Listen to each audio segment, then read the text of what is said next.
Hello, everyone. What is going on? My name is Timpedia, and welcome back to the TNT Podcast, episode 97. I checked beforehand. Don't worry. Damn. I remembered. We got a pretty short one coming at you this week, but for the first time in 1,000 years, we have no Magic or Overwatch news on the podcast to talk Thank Christ. But what we do have is all the once. hosts of this I forgot to put show. Overwatch news in here. It's fine. Let's not do it. Oh my god. No, we can add. Look. We do have all the hosts, including the fourth, basically, host at this point. On my right, Friedman, also known as Andrew, but mostly known as Friedman. and on my left, Oh, shoot, that's me. Just Tyler. I'm blanking out, everybody. Jesus. Only the 97th time. and I know. across the table, in his well-worn seat at this point. Hello, I am Gerard, the amazing way AIDS. There's a joke where Aiden looks like Gerard. No, Way. I'm apparently identical to Gerard Way. Okay. I There's thought a photo. when I heard I thought for a second you were making like a Geralt, because I've know Tyler's made Geralt jokes about Witcher and Mandalorian. Oh Nah, shit! I almost Gerard. forgot. I finished Witcher since last time. Anyway. Oh, you finished it. Oh, I talked about this forever ago. You just forgot. But anyway, we got other stuff to talk about did before I we get to what we forget? watched. I thought Yeah, you did. didn't finish it. What the Oh, fuck? I we 1,000% went The finished it. You last just- time you just we don't all pay attention. spoke. No, for fuck you. Wait, no, D&D. time out. No. We gotta talk about this. Oh, can we- God. We can We're talk about already it when we derailed. watch. Liar. It's chaos, Uh, folks. No, speaking. Go home. Chaos. No. Speaking of Netflix and The Witcher, there's some Whatever, Netflix man. news. So I got really excited this morning because I saw a headline: Netflix acquires rights to all Studio Ghibli films, and then Friedman goes, "Actually, it's only everywhere outside of Japan and the United States." And I went, I was "Fuck!" so I was wondering which headline you saw, because the one on r/movies and the one on r/anime both said like It wasn't on outside of the Reddit. US. It was on. And- It was a Google headline. So that's They what must did have it. done comicbooks.com, which gives the clickbaity version of every every like headline. Anyway, yeah, HBO Max got rights to them last October. I don't know if they're actually on HBO Max, but Netflix can't finagle those. Now rights that away Game from of them. Thrones crashed and burned, almost no one has HBO anymore. Yeah. Now they need something else to get everyone to stream their shit. But yeah, I don't know that if you're not in the U.S., which I don't even know if anyone listening to this podcast is, but that's really cool that on Netflix, I think it's like beginning of February, beginning of March, and beginning of April or something. They come out in batches, but I mean that's really cool. I wish we had this in the U.S. to have because I know there's so many times where me and Val have gone on Netflix and be like, hey, why don't we watch a Ghibli film? And there's none. There's just that one that's like an offshoot company or like producers of the thing. I forget what Or it it was has the called. aesthetic of it, but it's not a legitimate I film. forget what movie it was called. It was like I think it's like The Girl in the Witch's Flower or something. We heard of watched it and it's good, but it's basically made by people who used to work on those movies. So, but yeah, it's cool for everybody else. Yeah, Mary and the Witch's Flower. There's the movie. It looks exactly like a fucking Miyazaki film. But yeah, so for non-NA people, it's cool. But Freeman, I didn't realize that this is also there's more Netflix news. Yes, this one came out today as well. I just watched it before hopping on Discord for this call. But Netflix, I think they're like the official distributor for the like new Pokemon anime media. So like they get after like a season finished airing, it goes on Netflix. After a movie's finished, releasing in US theaters, it goes on Netflix. And they're not doing a theatrical release for it, even though they are in Japan, but they are completely remaking Pokemon the first movie, Mewtwo Strikes Back. We talked about this a while ago because when they first showed off the CG, I wasn't digging how any of it looked. But the trailer came out. It's coming out. The full movie's coming out in February. The trailer the new trailer did the Pokemon really well. Like they look really good in CG, but I can't get over the fact that just Ash looks like Dustin from Stranger Things in CG with spaghetti arms. Christ. Like literally zero With muscle spaghetti mass. arms. Wow. Bada bing. Like the characters look fucking terrible. But this is, and I'm not kidding, a shot-for-shot remake of the original movie. I don't know why they're making this. Like, this is just, they're like, we need to pander way harder to all those kids from 1996. The ones who weren't paying attention to Pokemon Go. The ones who weren't paying attention when we made Pokemon X and Y for them. The ones who also weren't paying attention when we were doing that whole Alolan forms and just made all of Gen 7 about Gen 1. That group, that tiny demographic that doesn't want to give us their money anymore. Remake their favorite movie. And that's what they're doing. They're remaking this movie in CG because it's cheaper, I guess. But the one good thing to come out of this, and there's no official dub cast yet, although you can pretty much hear everyone's voice. I'm fairly certain the Mewtwo is now voiced by the Pharaoh from Yu-Gi-Oh. Oh shit! Oh, neat. Which is pretty. I'm convinced it's him. It's Dan Green. Has he done a lot since Yu-Gi-Oh? So he was affiliated entirely with 4Kids for a while. So he was like Knuckles and Sonic. He was. Oh no. He was like fucking everyone in Viva Pinata. And then 4Kids like lost the rights to dub most shows, and I think he went back to being unaffiliated with 4Kids. He's done something recently. Because I remember talking about him in the last year or so. He is in every fucking Yu-Gi-Oh ever. Jesus. Well, only because I've been I still subscribe to the Everything Wrong with Yu-Gi-Oh guy, and he brought up a while ago in a video how like Dan Green did all the Yu-Gi-Oh shit and then really hasn't done a ton. So if I remember correctly, Dan Green had to cut back on a lot of his voice acting work when his wife passed away. He basically pulled a what's his name? The guy from Honey, I Shrunk the Kids. Wait, Dan Green isn't his name? What the fuck? I mean, I'm pretty sure it's his stage name. Yeah. James Hadley Snyder, also known as Dan Green. What the fuck? AKA weird as shit. The king of games. The king of games himself. Yeah, no, everyone's got stage names, but yeah, no, he stepped away from voice acting for a bit after his wife had passed away. Okay. But I know he still comes back and does like the Yu-Gi-Oh movies every time. They're like, fuck it, we need a movie with Yu-Gi in it. Yeah, it looks like mostly he's done Yu-Gi-Oh, a little bit of TMNT and Sonic stuff. Yeah, I think he's still mostly affiliated with 4Kids. Alrighty, that's interesting. Notably, if that is him, it's not on his Wikipedia page yet. That he's doing the Mewtwo. Yeah, no, they haven't released the official cast list, so it's not like out there yet. Got it. Oh, it sounds like him so much. Gotcha. And they dub it in New York, so it's got to be a New York voice actor, and he fits the bill. Gotcha. All right. So speaking of movies and whether or not they are disappointing or things associated with them are disappointing, the Oscar nominations are out. Yeah. And yo, man, some of these are bangers, all right? I've only seen one of these movies. And some of them are not. And some of them probably don't deserve as many nominations as they got. True. Like, I mean, I haven't seen... So, here are the nominations for Best Picture so far. Yeah, that's the big one. Ford versus Ferrari, The Irishman, Jojo Rabbit, Joker, Little Woman, Marriage Story, 1917, Once Upon a Time in Hollywood, and Parasite. Alright, a lot of those are bangers. I saw 0 of these movies. A lot of these are bangers. That's the thing. I don't know what Parasite's really about. I've heard amazing things in terms of like... It's interesting. It's a foreign film. Tim Kennedy has it on Plex, so does he?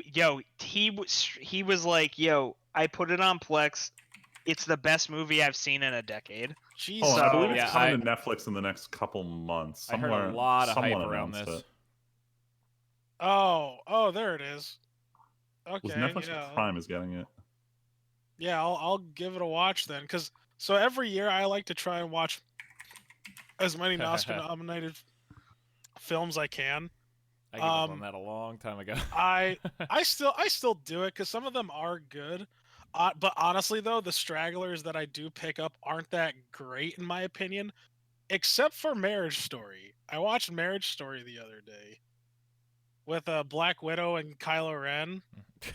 Yo, y'all shouldn't watch that, man. It hurts. Shouldn't or should? You shouldn't. It hurts too much, man. Okay. Just be prepared for emotional destruction. Like, man, this movie's real as fuck. I mean, I don't know. I don't know. What? No, like is in like that's too real. That's an It's good. No, all right. So objectively, movie's great. I think out of the things that I have seen Adam Driver in, this is probably his best performance, in my opinion. Can I say he's been really good in a lot? Like I know he gets kind of Yes. memed a lot because of Kylo, but in everything else, like it. I mean, Kylo's his best That- role, but hands down. Kylo isn't his fault. No, exactly. Kylo's It's not not. his fault. It's not his No, fault. Adam Driver is legitimately a good actor. Yeah. No. Absolutely. And Scarlett Johansson, like, all right, all attractiveness aside, I could never really take her seriously as an actress. Like, she's tried to do some serious things, and like, I just couldn't get into it. But like in this role, she was very convincing. Mm-hmm.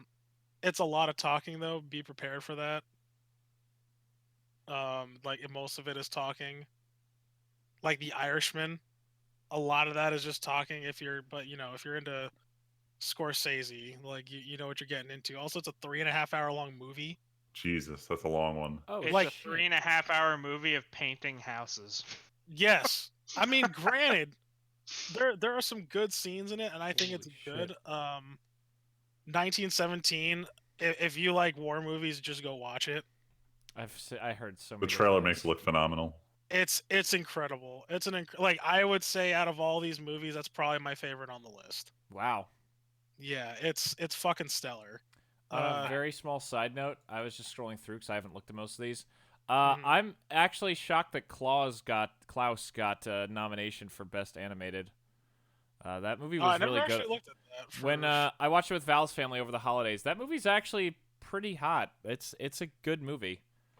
Like the animation only one style's I've cool. seen is How to Train Your Dragon: The Hidden World. Can I just say I totally forgot that came out this past year? I know me and Val watched it, but I totally forgot that was 2019. Yeah, actually. I like I that movie. I That thought was it was good. It. I don't think it was as strong as the first two, but I still like this one though. I would probably agree. But it is Like- still a gorgeous series. Like, and it's Yeah. honestly, considering how many series peter off by the second or third, like Toy Story 4 is also on here. Talk about two Man. animated series that have really like lasted compared to most series that just die.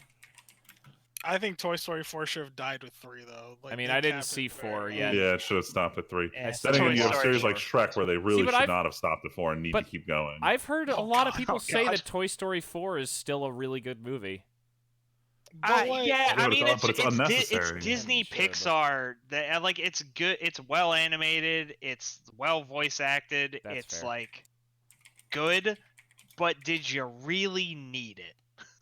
No, that's fair. I'm just saying that until you guys brought it up, like everyone else I know, like Val's family saw it and they said it was really, really good. eh. Anyway, sorry, Tyler. I didn't mean to Yeah. break your rant. No, that's it. I think as far as the other ones, did I see any? Oh yeah, I saw Joker this year. Did Joker have to get Uh, nominated for so much? I mean, it was the best movie this year, so of course it had to. Oh, It was boy. a good movie. I mean, Okay, Joaquin Phoenix did a pretty good job. okay, that's fine. But did The Irishman need as many things as it's getting? Yes. No. No, Irishman it was the best a movie to come out very, this year. very good movie. Yeah, Really? I thought The Irishman was I'm a joking, very I haven't good seen it. movie. Okay, You watched all of it? Yeah, I finished it. Oh damn. I thought Okay. it was really, really good. that's fine. Because one of my movie podcasts I have a movie podcast, and they were like, The Irishman feels like it's the movie that everyone's just kind of like, these are all famous people. They deserve their again getting nominations for stuff like Scorsese and stuff like that. I mean, Sure. yeah, but it's like there's a reason these people are famous. It's because they're Yeah, good at that's what fair. they do. That being said, I should comment on the length though, because it's what sets a lot of people turns a lot of people Yeah. off from watching it. I compare this movie to his last movie that he did, Wolf of Wall Street. Which I Everybody, Oh, I can Yeah, I even know. talk about that because I saw that since the podcast. yeah. So everybody knows who's talked to me that says anything about Wolf of Wall Street.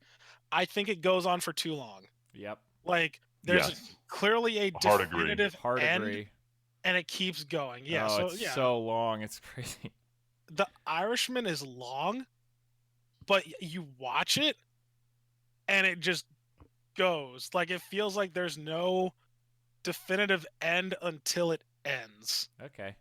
Like that's it. Like and like that's pretty much actually, you know what? If it's as if what's It's the as if other somebody's movie? telling you their life story in a nursing home.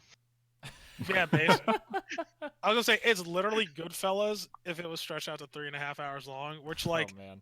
there's no like overall arcing story. Like there's the things that's happening, and it doesn't end until it ends.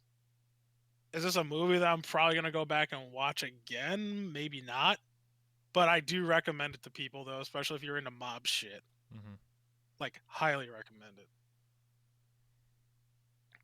Everything else on here, like I don't know, I'm probably not gonna watch Ford versus Ferrari. I've never been like, I'm excited. I kind of want to. I've watch heard that that's one. a good one too. Like I haven't heard any outside of like some people being like Irishman's not fantastic. I've heard only good things about all of these movies and Joker, I guess.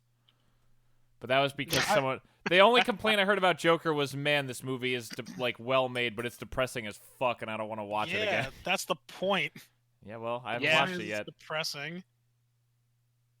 I'm just saying. I still have to watch Parasite in 1917. I'm excited to watch 1917 because, like, name one other World War One movie. I should know this. Isn't there that documentary that Captain just came out? America? That Wow. Captain America. I guess America. that's the most accurate answer, though. It's not even a world. Like, oh my That's God. not even World War One though. It's World War II, but it's like Oh, it's World War II. All right. Yes, it's That's World what I War get for II. not watching Captain America. yeah, Jesus you know Christ. what? But that's my point. What other World War One movies are there? Isn't 'Cause there we that? weren't in it, so no one cares. Isn't there that documentary that came out from like Peter Jackson were of in it, colorized but- footage, just like they shall not grow That's a old or documentary, something? though. That's not a movie. I That's know, a but documentary. that also came out like is coming out or did come out this year. So like it's I don't know. World War One's on the upswing, I guess. I Yeah, want to well, see. I That's actually because do World want to War see One was 1917 ambiguous. Yeah, I'll go with you. I can't believe this. I wanna see it. I wonder if this is the first year I saw literally none of these movies. Tim, you Yeah, should see wow. 1917 though. I think do. you I should want to do see it. 19. Honestly, looking at this list, that's probably the one I most want to watch. I mean, You should still watch the Society movie though. It was very good. The Society movie? Joker. Oh, Jesus fucking Christ! I will No, say, dude, you should. So, have you seen Taxi Driver? It's literally Taxi Driver, yeah, but I've heard that, but I never saw Taxi Driver either. fuck you. I will say, it's fine. Watch a good speaking. movie. Hold on, Tyler. Fuck you. Speaking of Joker, I know it was on Reddit like yesterday, but Joaquin Phoenix did win for Best Actor at some other award show, like the SAG Awards or something. Oh yeah. Oh, his speech was His hilarious. speech was fantastic because he just said how great all the other actors who almost had their shot were, and then said, "Man, and Heath Ledger was great," and bye. Like that's a pretty classy speech to literally not talk about himself for more than a few seconds, and to mostly be like, "Man, I watched all the other actors and they were sick." Yeah, I believe it. Do we have anything else we want to talk about from Oscar though? We definitely don't need to go through everything. No. Is there No. anything else that good. catches anybody else's eye or anything? Is there anything that should have been on here more? Yeah, whether you should have won every title for animated Fuck picture. out of here. Actually, I'm the only one who actually- hasn't seen it. I no. can't say this definitively. Weathering You wasn't depressing enough. Fuck Oh, off. Damn. I will John say Wick that's not even. 3 Parabellum. Oh my god. I'm just kidding. No, not even close. As much as I like John Wick, I don't think it should even. You don't think it was Oscar worthy? Do you think Absolutely it could? not. Hold on though. Do you No, think it no could way. have gotten any kind of nominations for like editing or something, or no? It probably could have gotten Best Action Film if that's a category. That's not a If that's a- category. If that was a category That's not No, a I don't category think- at all. for editing, no. Why I don't not? think Why that- isn't Best Action a category? Because they don't give Because- best genre of movie to a movie. yeah, The- but the like, Academy's did, never it done would- that. they give Best Music and Best Short Yeah, Film. but they never and say- Best Short Film Live Action. Because then they gotta give one to every genre. Then. Yeah, Then 'cause you gotta sound do- editing. Because and no sound 40-minute movie is going to break into the best movies of the year, so they have a separate category. True. Fine. Oh, the one thing no one's talking about here: Uncut Gems did not get nominated, meaning Adam Sandler is now going to produce, in his own words, the worst movie I could ever make. Oh god. So we have that to look forward to. I mean, Oh. Kevin Smith produced Tusk, and that was like a decently received movie. One thing that I know my other podcast mentioned was that Knives Out kind of got snubbed by only getting screenplay and nothing else. And I heard that they kept saying I that heard that it is was a good. I fantastic heard- movie. I've Ryan also heard it Johnson was did good. okay. Haven't watched it because I dislike Ryan Johnson significantly. Look, I I'm willing can't to give it a Ryan try. Johnson. look. I heard it's really good, and I know that outside of Star Wars, he's had good stuff. So I would give it a try.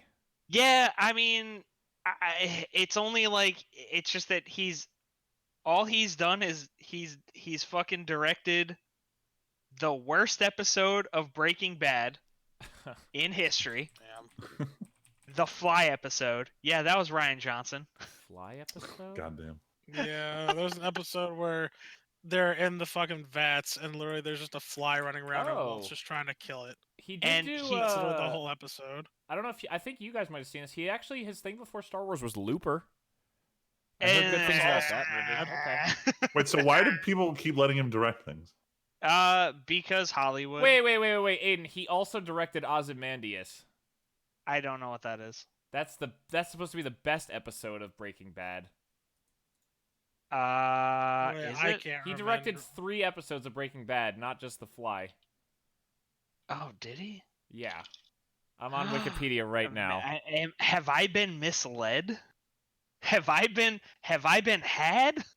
Yeah. Ozymandias has been Oh. regarded by a number of people as the best episode of the show, and he also directed that episode. This episode. Andy, I'm trying to think about. Oh, which that episode. No, I'm just kidding. Look, Wait, I don't did know. my- Breaking Bad has honestly mostly left my mind. Like, I've never watched the Jesse movie that's on Netflix ever, because I just don't give a shit about Breaking Bad anymore. It didn't need to happen. I feel like Breaking Bad is like the golden marker for like shows. Sure. It didn't outstay its welcome. It lasted exactly as long as it needed to, and like it didn't fuck up. I mean, I feel like though for people who have stuck with it, like there was Better Call Saul, Better Call Saul, yeah. and I know that was at least supposed to be good. I didn't watch it at all, but I've heard that Better Call Saul is better than Breaking Bad. damn. You heard that, or you believe that? He's heard it. Heard. I haven't watched it. I like Better Call Saul a lot, All right, Like a before we lot. swerve off wildly away from the Oscars, which we've done. I know that's why I'm It's saying too that. late. Let's swerve back to a topic that I don't know. I feel like we could have a chat about. So I was listening to one of my other podcasts last week, and they brought up that, or I saw headlines too, but apparently Microsoft, someone in an interview made an off-the-cuff comment that all first-party games that Microsoft produces in the next 1 to 2 years after the launch of the new Xbox this winter are going to come out on both consoles. And apparently the response has actually been mostly negative to this, because people were like, now developers their hands are tied and they can't use all the new power of the new console to make new impressive experiences. To me, Bullshit. though, But well, this is only Microsoft titles, right? it's only first-party titles, so it's not anything that's produced by a third party. I think that this is incredibly pro-consumer, though. This is saying, hey, you can still play our games without buying a new console. We recognize that not everyone can go out and buy this new console within 6 months at its initial price. We still want you to be able to play our games. Well, I think you should clarify as in both consoles being Xbox One and Xbox Series X. That is correct. They're not coming on PlayStation. Who knows? With how Microsoft has gone, that I don't know. They might get there someday. You know, honestly, I feel like they would be smart to do so because let's be real. I mean, profits from console sales have been just notoriously shit. Like, how long was the PS3 selling at a fucking loss? I think It was like four was years before it For a pulled hot profit. minute. Exactly. So it's like, I mean, if Microsoft wants to play this smart, they'll be like, yo, we have this console. You could buy it. It's good. But like, yo, we have all of our games, all all out on those other platforms. Plus and with, software is where you're gonna make the money. Yeah, because like Game Pass and then xCloud is coming, which are together going to be like, why do you even need you don't even need to buy the new box. Maybe xCloud lets you play the new games on an old Xbox. I don't know. Man, you guys are wasting your money. You could just give $120 to Google and never have to upgrade your console Right, ever that's again. what I'm saying. And just I don't play know the what you're same talking 12 about. games forever. You guys are on some other shit. Me and Freeman going to that Stadia life. Oh God. Fuck yeah. I will also say, like, Ugh. everyone was Garbage. like, "Oh my God, this is such a dumb idea. You're handicapping your games." But like, hasn't this happened in Are they, other though? consoles? Well, hold on. Just to clarify, you're referring to handicapping by the fact that when it comes, like, so a lot games of are coming people. to PC 2 years after it comes to. Well, the no. Xbox. A lot of people apparently were like, "Oh my God, this like the CPU in the Xbox One is such a piece of shit, and now they have to build towards that lowest common denominator instead of the new Series X." Oh, that's what you mean. Yeah, so there's a lot less stuff that you can do, like less AI, less graphics, less stuff that you can do. Anybody that thinks that is a fucking console peasant. See, you and say doesn't that, know. You say that, Aiden, but like this is like industry people who like review games. I'm not saying they're like I'm not saying that they're like Hold the on, be all hold on. end all, but when a lot of Hold up. if you go look at what the headlines were, a lot of the headlines from places like IGN and stuff like that were, this is a sign that like I don't like this because the games are not going to be taking advantage of the new power. But I feel like this happened when we went from like the last generation to this current generation. Oh yeah, Weren't there like games that came out across, Yeah. like Titanfall 2. Titanfall 2 ran on the 360. And that game sacrificed a lot for that version, but they still put it out on there and people could play it. But the better Sure. version was on like Xbox One and PC. like, The problem is people everyone- don't understand how it works. Like I just it feel doesn't like it doesn't matter whether or not the power is available to them. Like first of all, with consoles, like there's a learning curve anyways. Like all the tricks and shit for the new consoles, it's gonna take them years to figure that shit out anyways.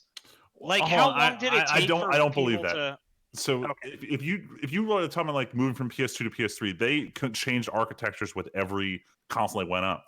But the Xbox One and then going forward, the PlayStation 5 and the Series X are all x86 architecture. yeah, it's so they're basically all all the same as PCs PC. now. Yeah. So like, Oh, that's there's no right. adapting for it. They're just Yeah, developing you're PC right. games on like Oops, set. everything's a PC computers. now.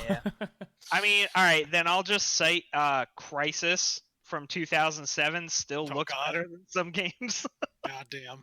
Yo, Well, I don't- challenge. Like, not everything needs to be a fucking graphical masterpiece. but like, it's you not- don't need a great looking game for it to be a good game. I don't think it's just about graphics, though. I think a Kojima's lot of entered the people chat. are concerned about things like AI and stuff like that on a CPU. Not graphics alone, but like things that are occurring in world and calculations for physics and stuff like that just can't be as impressive.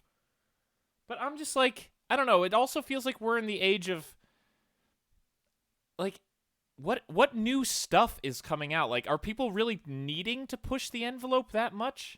Like, some Not things really. will, but like, I mean, like, yeah, we've hit the point where it's like aren't we at the it's point not where that it's impressive anymore. Yeah, aren't we Going at the from like point where it's Nintendo like- 64 to PlayStation was like, oh, like PlayStation 2, all those fucking we like tripled the polygon count. Like there's curves Hell, on characters now instead of all of them being like polygonal. bringing up Yeah, I Nintendo? still can't tell the difference between 1080p and 4K, to be perfectly honest. I don't disagree, and Same. like, but also, I mean, you brought up Nintendo, Aiden. Like, the Switch is a great example. The Switch is weaker than like, isn't it like weaker than an Xbox One, like the Pro or The even One the S. regular? Like, it's It's probably weaker than like the It's weaker than a Xbox. lot. It's it's like Yeah, it's hard capped at but- 720p for the most part. But then you run like, obviously Witcher 3 ran like shit, but like Super Mario, like Mario Odyssey or Breath of the Wild, like I'm never gonna play any of those. But these are the kind of games that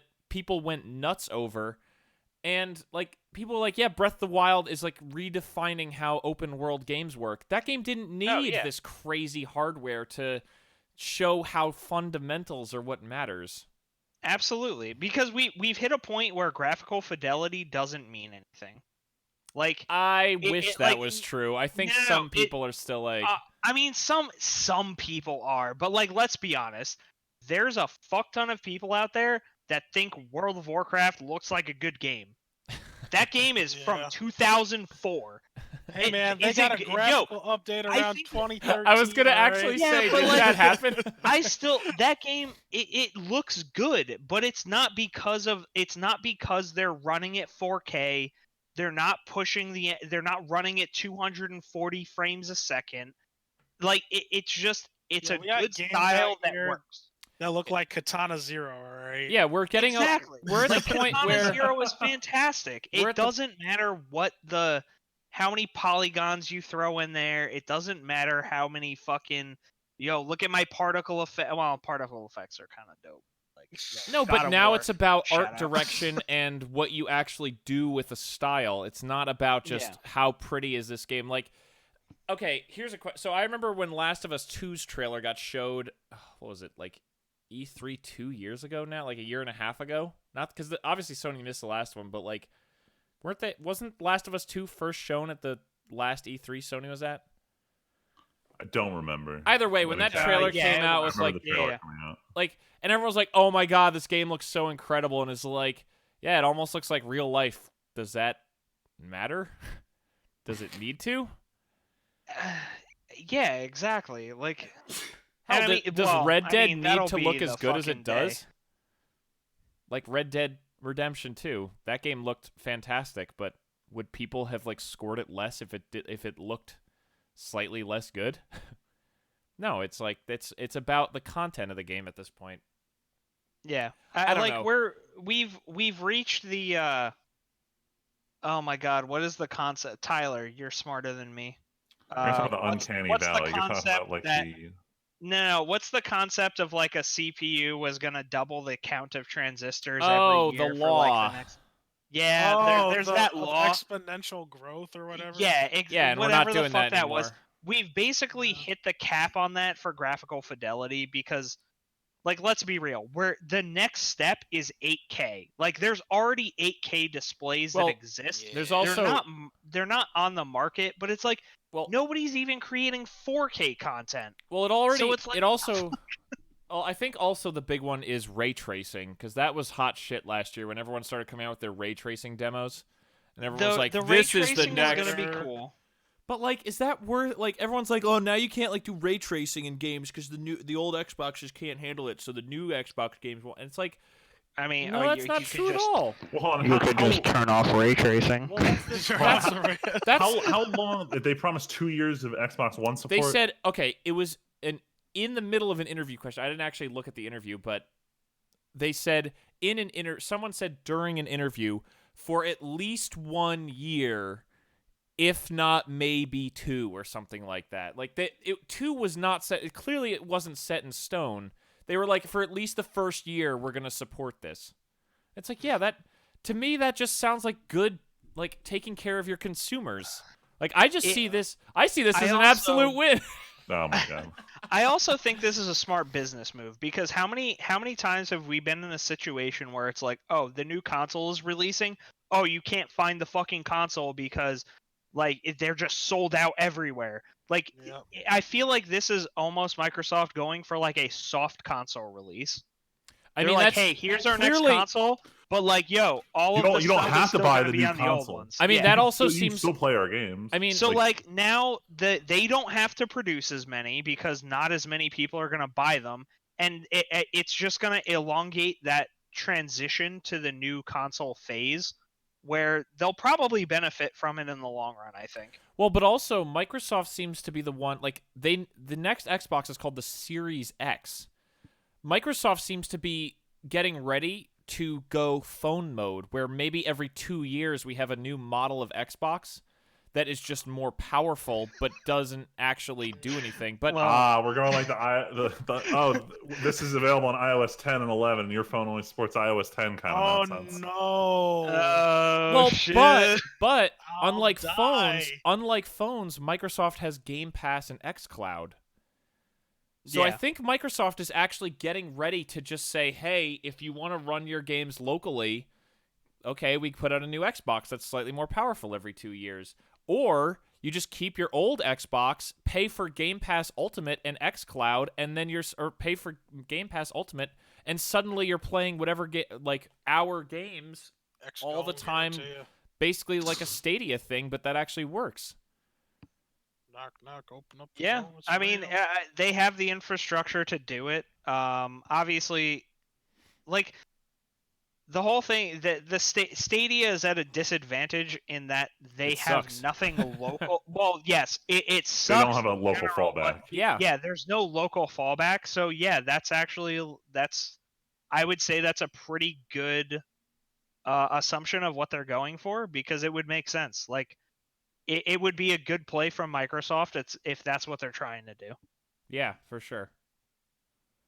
So I actually think this is great, and I'm just excited for I think as much as everyone's like Sony's games are better, which I definitely think has been true. I'm interested to see what because Microsoft has not put out anything first party in like it feels like forever outside of like Control.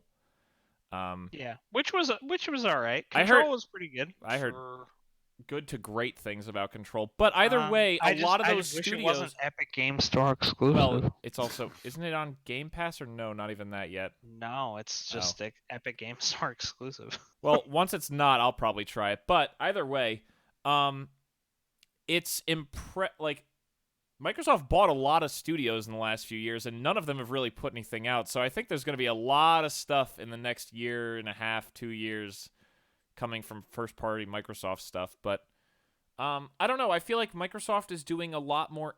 Like, considering how many good games are available anywhere, I feel like Microsoft is doing a lot more to expand like the idea of gaming and access to games as a whole than Sony is. Yes, but I feel like Xbox. All right, I feel like Microsoft. I hope Microsoft has taken the lesson that it's not the hardware, it's the software. Like, you need good software to move your product. Well, yeah, that's what I mean about the whole. Even if your not product putting is first only party. the software, like, Yeah. I feel like honestly, they could probably say fuck Xbox, be like, yo, PC and PlayStation, I don't even care, and they would probably benefit Pay for more Game Pass. than trying to Just release the yeah, Xbox PC. Yeah, exactly. Well, that's almost what the Xbox Series X feels like. It is. They're just Especially marketing with those it like a console. rumors. With the rumors that Steam and Epic Game Store are allegedly going to be supported on Xbox Series X, not confirmed. Not confirmed. It's literally just the Microsoft PC. Yeah, but like that wouldn't be a bad move. At this point, no. They're basically just combining the two lines without really doing it. Like, they're still marketing it separately, but it's basically just one product line for them. Yeah, it's like, yo, here's a cheap PC that like is devoted to running games. We have like dedicated hardware for running games specifically. I mean, and maybe it will definitely run every game you buy for it. I mean, Surface is Microsoft's PC line. Maybe there's like a gaming Surface that comes out. I don't know if they want to go down there, given the fact that just everyone who games uses Windows and they can just stick with that angle. But so software, that and Game Pass. I don't think I'm gonna stop paying for Game Pass anytime soon. Like I already did like forever ago. I know, and I downloaded 2 games when I was bored over this weekend off of it, and I was just like, these are cool games that I could try. Yeah, it's a really good. It's a really convincing system that they got going on with the Game Pass. Like it's like fucking So much 15 now. bucks. I mean, $15, and you just you want to play Gears? Go for it, man. You want to play? Wow.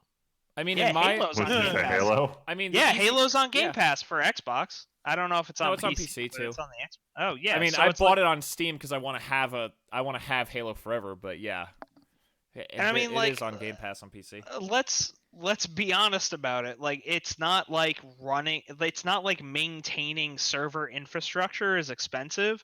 It's not producing for Microsoft. software that's expensive. Yeah. Well, it's for nobody really. Like, No, I know, but how much Microsoft is like giving everyone else servers. They can do whatever the fuck they want.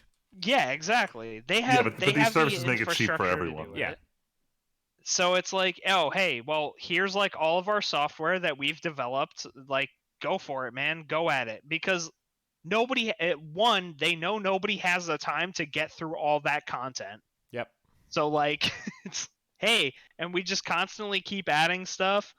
It's like, and you're just paying us a subscription, so we don't give a shit.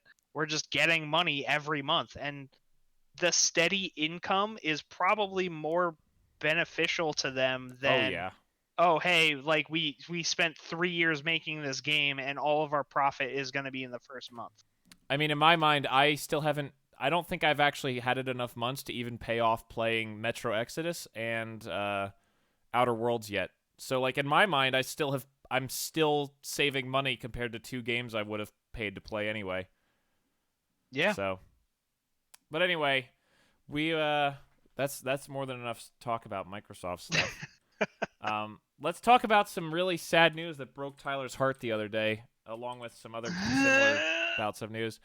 Apparently everyone went, oh man, you know how the start of 2020 is stacked? There's a lot of great games coming out in like the beginning of April, end of March.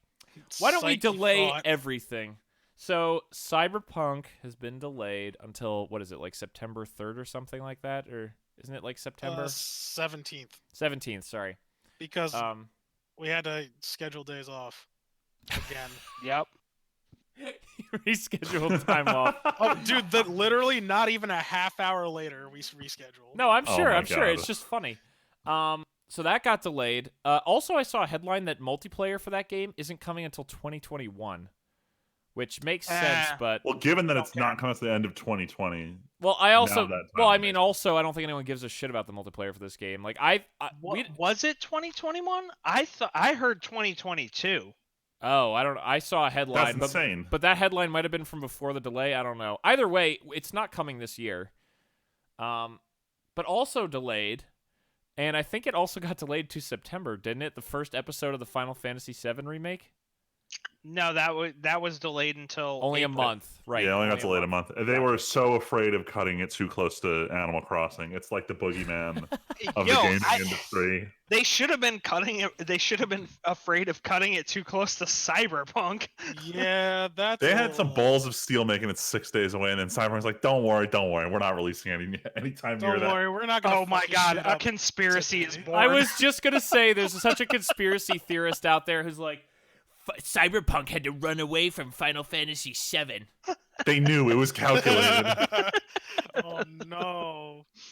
But I mean, it's possible. Maybe there was a deal. Maybe Square cut a deal with I mean, it sounds like Final Fantasy just has a few bugs that they are like, we do not feel comfortable rushing and crunching this hard. And then Cyberpunk is probably...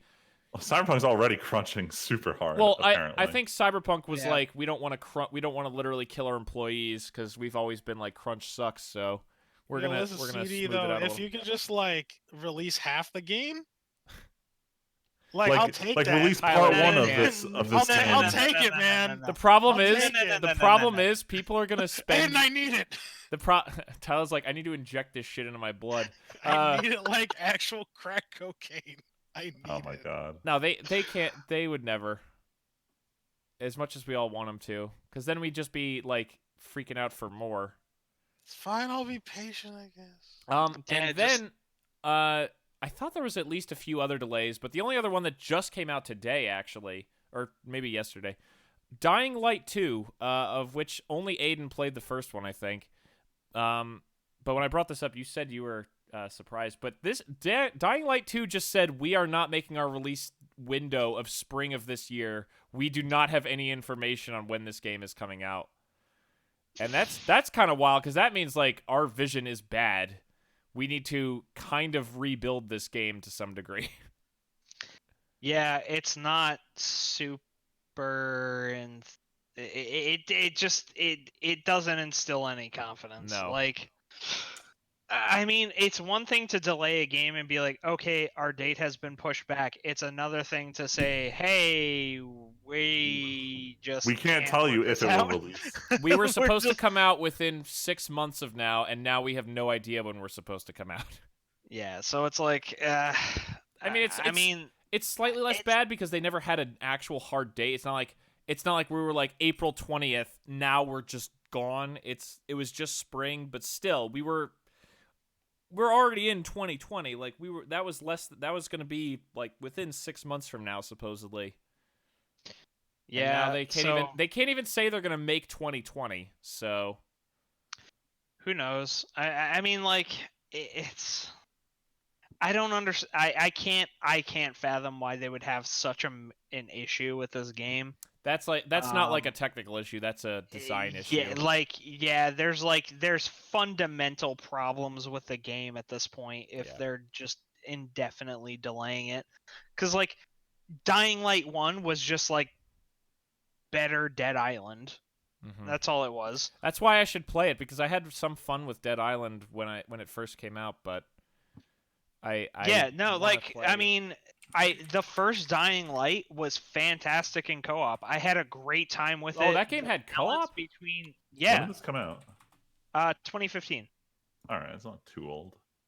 It was really fun in co-op. The day-night cycle balance was really cool. Like it was just fun. It was a fun game. It had solid mechanics to it, and I just don't understand why they must have.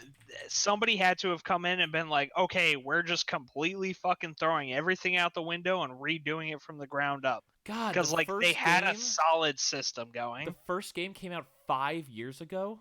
Holy shit. Yep. Yo, Aiden, this is the kind of game I would buy to do some co-op of. Hey man, you want to do some Dying Light co-op? I'm down. How about we do I have Dark it. Souls I'm 3 ready. co-op first? All right, fine. Since we were gonna do that, we'll work on Fair that enough. first. Then when we get Fair bored, enough. Dark Souls 3 co-op. When we get bored, but when we inevitably get bored of dealing with Dark Souls shitty co-op stuff, then we'll switch to this. all right. But yeah, I had a great time. I played with my roommate. We beat the entire game. Okay. And I had a great time with it. The most fun of Dead Island was co-op, so. Yeah, it's Doing that again is fantastic. And cool. Dying Light is the same way. It was just a solid system. So this is super scary for me. Like I'm like, oh, Dying Light 2. Hey. Nope. Speaking of super scary, Oh, I'd be Scary scared or if I rage was. inducing? I'd be scared if I was developing Smash Brothers these days after that Oh, announcement no. this past Oh, why? week. Oh, the salt. What is happened? Flowing. So they announced who the 5th DLC character is going to be, and they how do I put this? So all of the fighters in the fighter pack have all been like third-party characters, very out there. None of them have been part of a series that's already represented in Smash. And then for fighter number 5, they looked at the series in Smash that, okay, the two that have the most are Mario and Fire Emblem. We need more Fire Emblem characters. So they went and they took the protagonist character from Fire Emblem Three Houses and they put them in the game. Everybody got pissed off. And everyone's super mad, and it's become this giant flame war. And I saw a really good post on why people are actually mad that everyone's really ignoring the legitimate criticism of.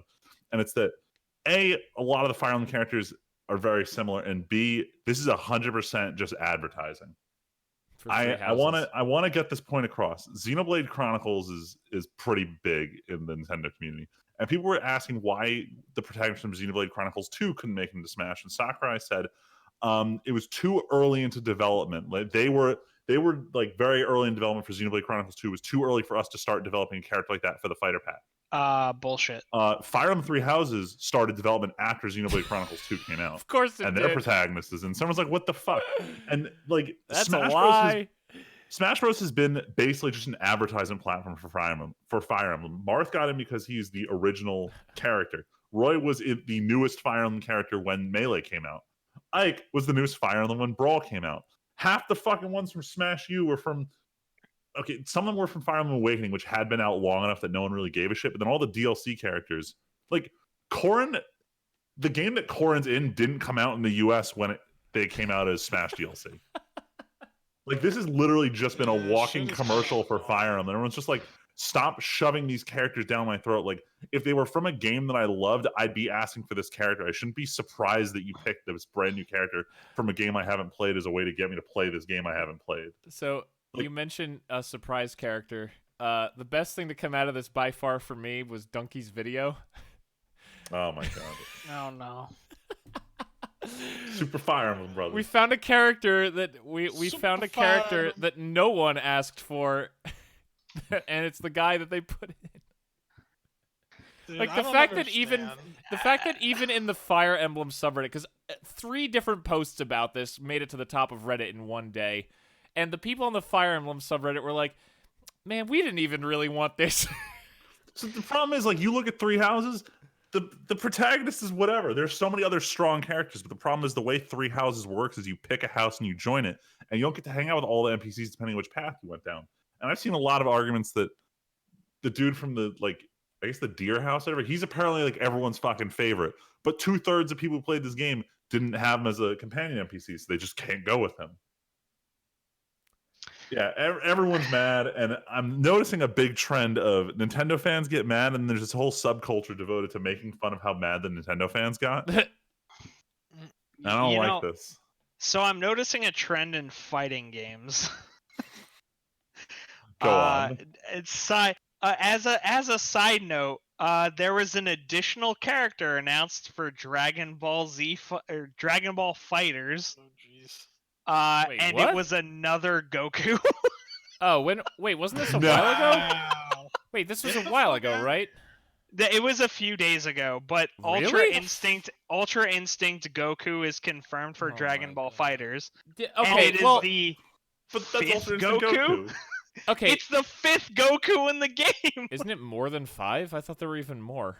If you count fusions, it's like 8. Well, but I mean that at least sort of makes sense because He's the main character. in Japan, Goku is the character that people give a shit about. Which is also Goku is one of the mascots for the 2020 Olympics. I want to point that out. yeah. But also that's also why this Fire Emblem thing happened, because what does Japan give a shit about? Japan. Like all these overseas fucking weebs, like Japan doesn't give a shit. Like Japan, They're connoisseurs Japan. of Okay, anime. Aiden, you the can only- appreciate this. Japan is also the country that is famous for putting out fighting games with trash netcode because I've been hearing about the Street Fighter V thing over the past. Okay, that's few just weeks. Crapcom doesn't know how to do the No. internet. No. That seems to be a thing across the board from Japanese fighting game devs because they're like, our internet's great. What is your problem? Why are you guys having an issue with us doing things this way? Just play it at an arcade. Exactly, Yeah, though. But true. Japan is like True. this so, like, not. Like, Japan cares so much about Japan for its stuff. It's why things like constant Gokus when characters in the West don't get anything, or when characters don't get to make it into Smash because they're not Fire Emblem, which is like... Sakurai probably played Three Houses and was like, hey, can we do this? So here's the thing. Sakurai said that he had to play an early build of Three Houses to learn enough about the character in order to make a DLC character from it. So it's straight up, they told him, we need you to put the protagonist in and figure out how to make him a character. Amazing. So no one's happy about this. I will say... But just about your Western pandering comment, of the first 4 characters in the fighter pack, you can only really argue that Banjo-Kazooie was the Western pick. The other ones all come from very big Japanese series. Well, that's what I mean. Yeah. Wait, confirm. okay, it sounded like you were going to say something that, like, counteracted my point. No, I'm not. You're not agreeing. They don't go for only the Western pick. Like Persona 5 sold like just as well in the US as it did in Japan. Like you could argue that Dragon Quest is way bigger in Japan, but thankfully Dragon Quest has finally taken off in the West. So like we weren't shocked to see it. Like it wasn't a no-name character. Well, I'm like, not when they saying announced, like, they're like... Lucas is coming to Smash. And everyone's just like, who the fuck is this kid? No, but like... Who the fuck is this? outside of Banjo, everything has been something that is already big in Japan. Like I don't think Fire Emblem Three Houses like doing well in the US or Persona doing well in the US is the reason those characters made it. Those characters only made it because in Japan they're huge. But, all right, yes, you're right. But I just want to say, outside of Pokemon, Fire Emblem Three Houses is the best-selling game for Switch. I know. So it is big in the West too. Even No, I know. I'm not more saying. people played Three Houses than played Smash. I just want to But point that I'm out. saying like the fact that it panders to the West at all is just luck. Like it's just the fact that those games are starting to sell better here. If this Yeah. Smash game came out 10 years ago, they would still put out the same characters. Yeah. Like they weren't. It had no factor. It's like a side. It's like, hey, this means our character will probably sell better.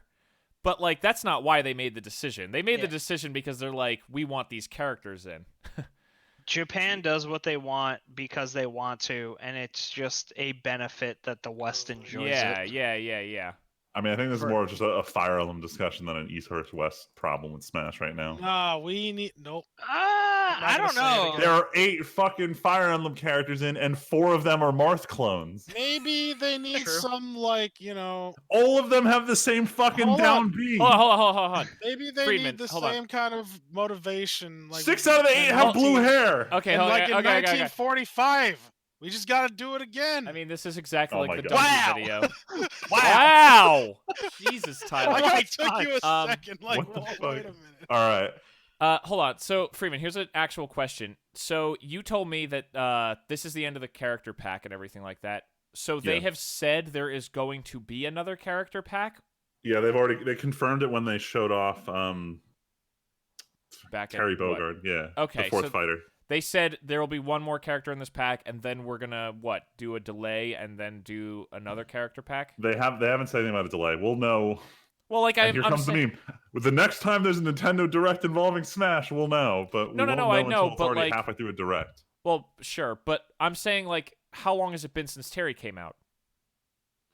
Like 4 months. So I'm saying, is it going to be longer than 4 months before the next character? I mean, I don't think they're taking a gap. I think they're still just doing continuous development because they're not Okay, that's what I disbanding the meant. dev team. Well, I didn't know if they were gonna like lay the groundwork for a bunch of characters and stuff like that, and then start like every 4 months we're gonna put out a character for pack 1, wait 6 months for the start of pack 2, and then hit 4 months again. That's what I mean. Not like a delay, but like So Sakurai's already said they don't like if a character's in development, they don't start the next one until the day that previous one releases. Then they all gather for me to be like, all right, who's the next character going to be? so it takes 4 months to build a character from the ground Yeah, up. because they're not like staggering development. They're doing full on development for one. Okay, until so it is. day of So release. that does mean it'll probably be just 4 months until the next character. Yeah, probably.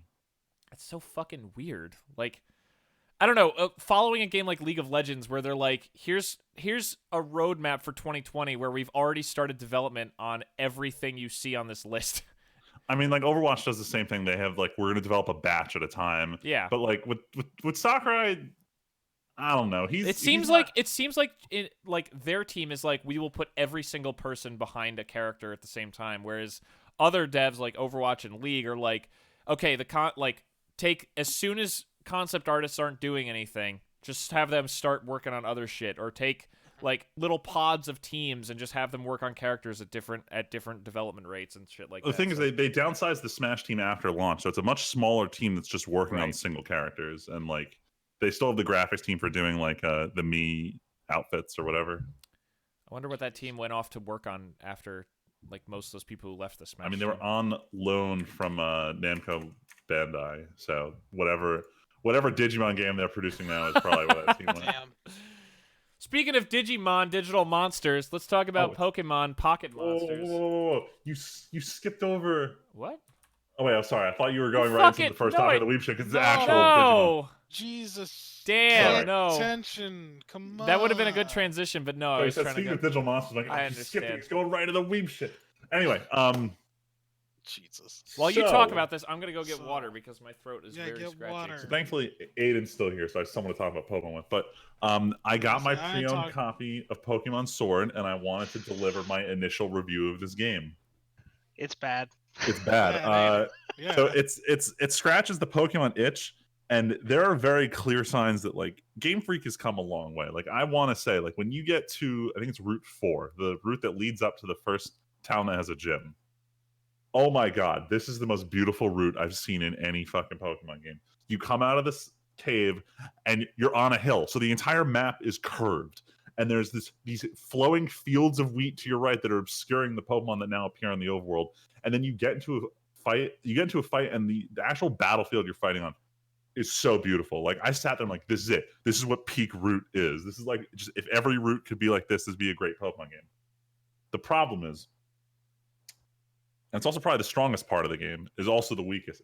It's the wild area. So they very clearly put every single bit of development effort into the wild area, and they didn't put it anywhere else. So the rest of the game is kind of an afterthought. They're like, let's make the big open world map. Let's make what's essentially a route that has rotating spawns because weather matters. And they made the mistake of putting it before the first gym. I don't mean right before the first gym. I mean, if you map out from the start of the game to where the first gym is, 50% of the way through, you get this wild area where there's 48 fucking Pokemon to catch. There's just, they gave you all the freedom in the world, and they forgot how that impacts game balance. So, like, I want to put it this way. Final Fantasy IV is my favorite Final Fantasy of all time because of how much it limits you through that game. When you first start out, you don't have a healer. When you get a healer, you lose your other damage dude. When you finally have your full party, it's great. And then they dump the whole party and you're back down to one character. And those sections are individually hard because of what you have available to you. I got to the first gym and I had 6 Pokemon that all had type advantage against them. 6 unique Pokemon. Like, Pokemon's already pretty easy, but this is just fucking stupid. There's literally 0 sense of balance in the single player. That it's almost not fun. Like, they've looked so hard at the whole, like, catch them all, collect them. Like, that's your game, is just collect Pokemon. They forgot that there's supposed to be the single player RPG somewhere in there. And they super duper missed on that. That's my take on it. It's look, the game is not as ugly as we first thought. The trees are fucking ugly.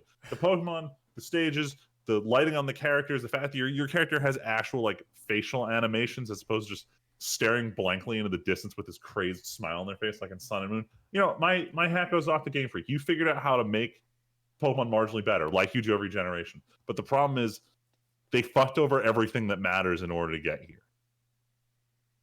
And that's my not so hot take on Pokemon Sword. Aiden, do you share any of these sentiments? Yes, every single one of them. All right, literally good. every single one. I mean, like, I can't add anything to it because that's that's how I feel about it. That said, I just beat the first gym and they did a really good job of making gym battles seem exciting, even though Dynamaxing is fucking stupid. Yeah.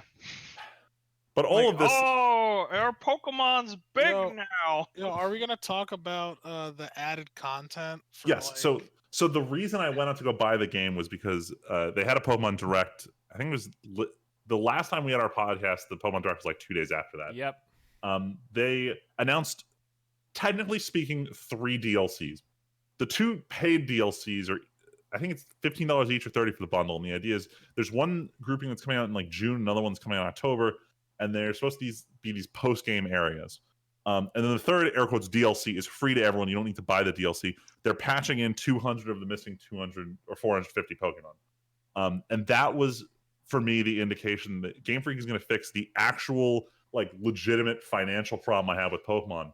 And it's that if I want to keep my collection going forward, I would be forced to pay for Pokemon Home for the rest of eternity. They don't have a way to export your entire collection to a single game. So if they could fix that problem, that's like my number one issue is do not lock my Pokemon behind a paywall. If they can fix that, I'll stop, like, complaining. And then the real complaints about the DLC, I'm not upset about it. I think the pricing's a little wonky for it. I think they really should have been $10 each max, not $15. But a lot of people are saying that, Sword and Shield don't really have a post game, and with them announcing this, like, the post game looks a lot like what Platinum's post game looks like. So everyone's saying, oh, maybe this just should have been in the game. And everyone else is like, oh no, you only have to pay $30 instead of spending $60 for the Pokemon Sharp Sword and Sharp Shield next year, or whatever the fuck they would call it. And as always, with everything related to Nintendo, the community is completely split on. No one can decide who's right. Generally, I think the idea of doing DLC instead of a third version is better. I just think the pricing's a little off for this. I can't believe they have the audacity to do DLC. I mean, the alternative was get another so soon game after launch. Like, we're not even 2 months out from launch, and they're like, look at this already, like, fully complete footage of the new areas. I mean, Yeah, wasn't the alternative to this though would be like another Black and White 2 or something kind of thing, like where Yeah, we get that's the another pair alternative. of games. You And know it's- what? Like Black and White was a game though. Like I feel like Black and playing White was Sword and complete. Shield. Sword and Shield is not a completed game. 100%. Like that Look, was. I'm not disagreeing, but I'm just saying like that's what the alternative would have been here is like, hey, buy the next games this fall. So my opinion, this is flip flopped a lot. Like when it came to like Platinum, I love playing through Platinum, but when Sun and Moon did it with Ultra Sun and Ultra Moon, generally speaking, I enjoy playing through a Pokemon game again. I don't mind it. Like, yeah, I'll pay the extra, I'll play the whole campaign. But the thing is, like, by the time I beat Sun and Moon, I really didn't like the game that much. When Ultra Sun, Ultra Moon came out, like, oh, now there's like 8 new Pokemon across 2 new games. I'm like, fucking, I need to do it for the living deck. So I get Ultra Sun, and I hated it. I hated every second of it. It was just like, yes, I like that they diversified the Pokemon in the region, so it was a lot more fun to build a team. But it was just like, I don't want to play the same game I didn't like again. So I'm kind of over the like Ultra Sun versions now. I used to be all for them, and now like if you can just let me play through it once, then give me DLC, so I don't have to play through the game again to experience anything new. Yeah, but it's not like it's not deserved. It's totally not. It's completely undeserved. Like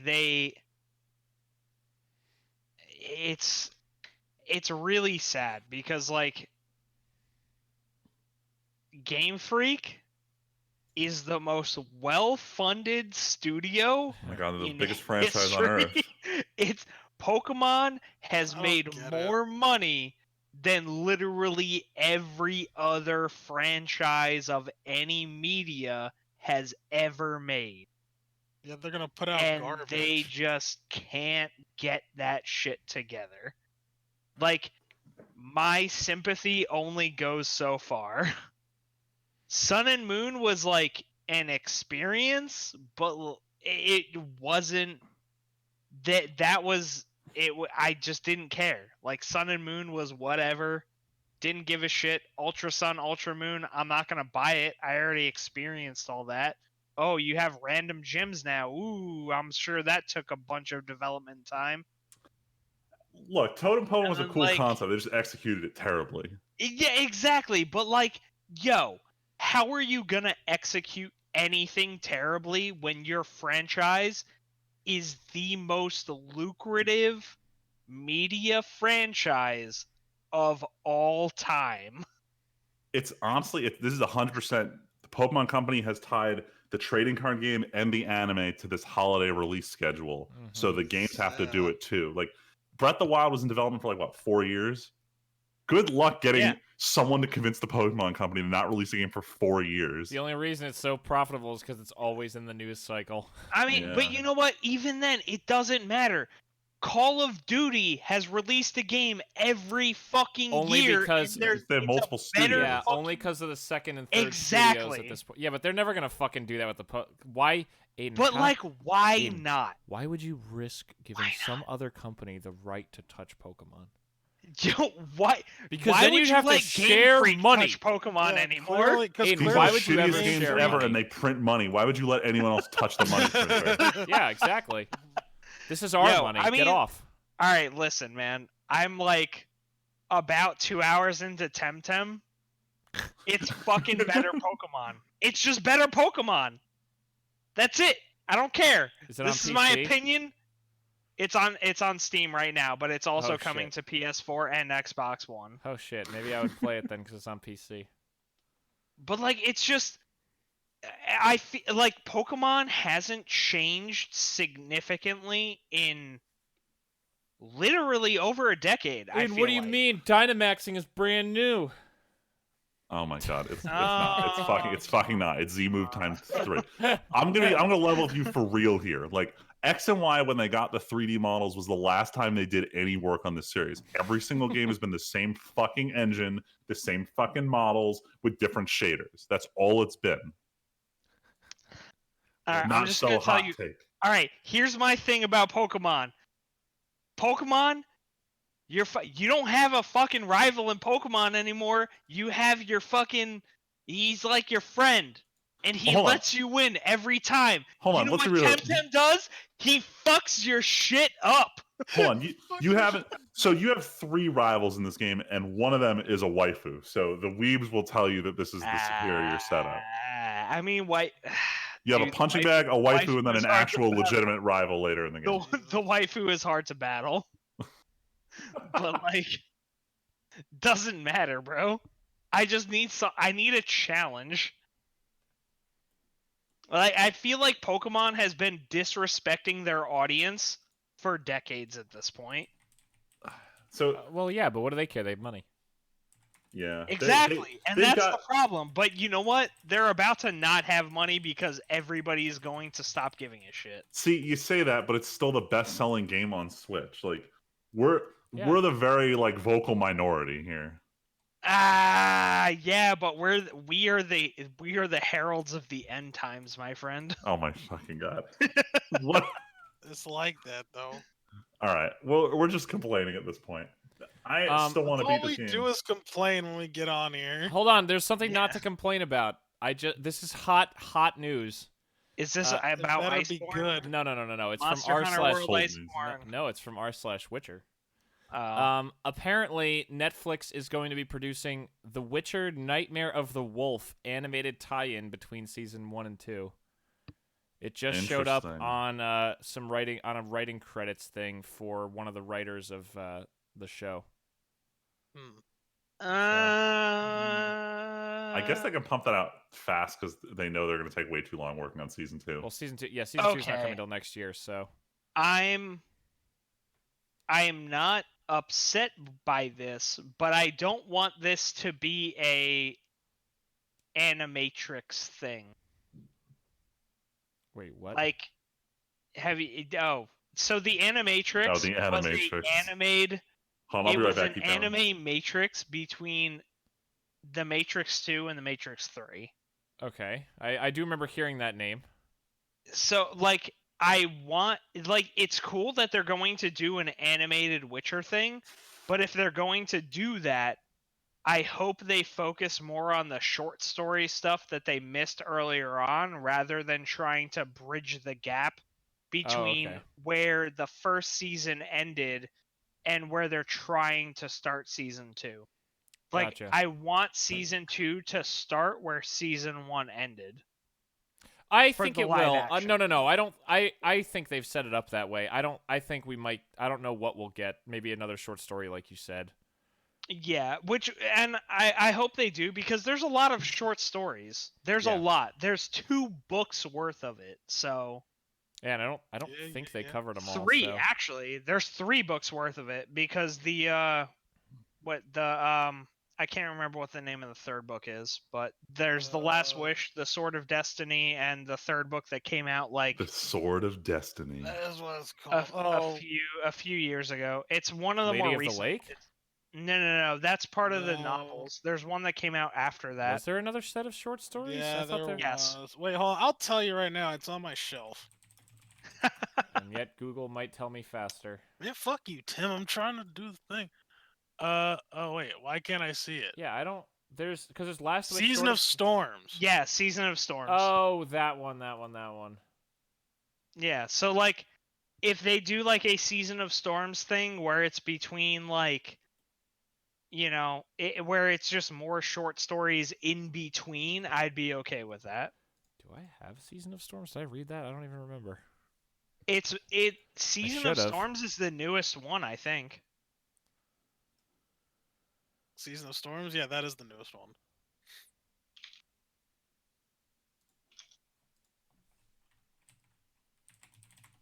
Yeah, Season of Storms oh, came I out do in have it. 2013. Why did I forget this one? Damn.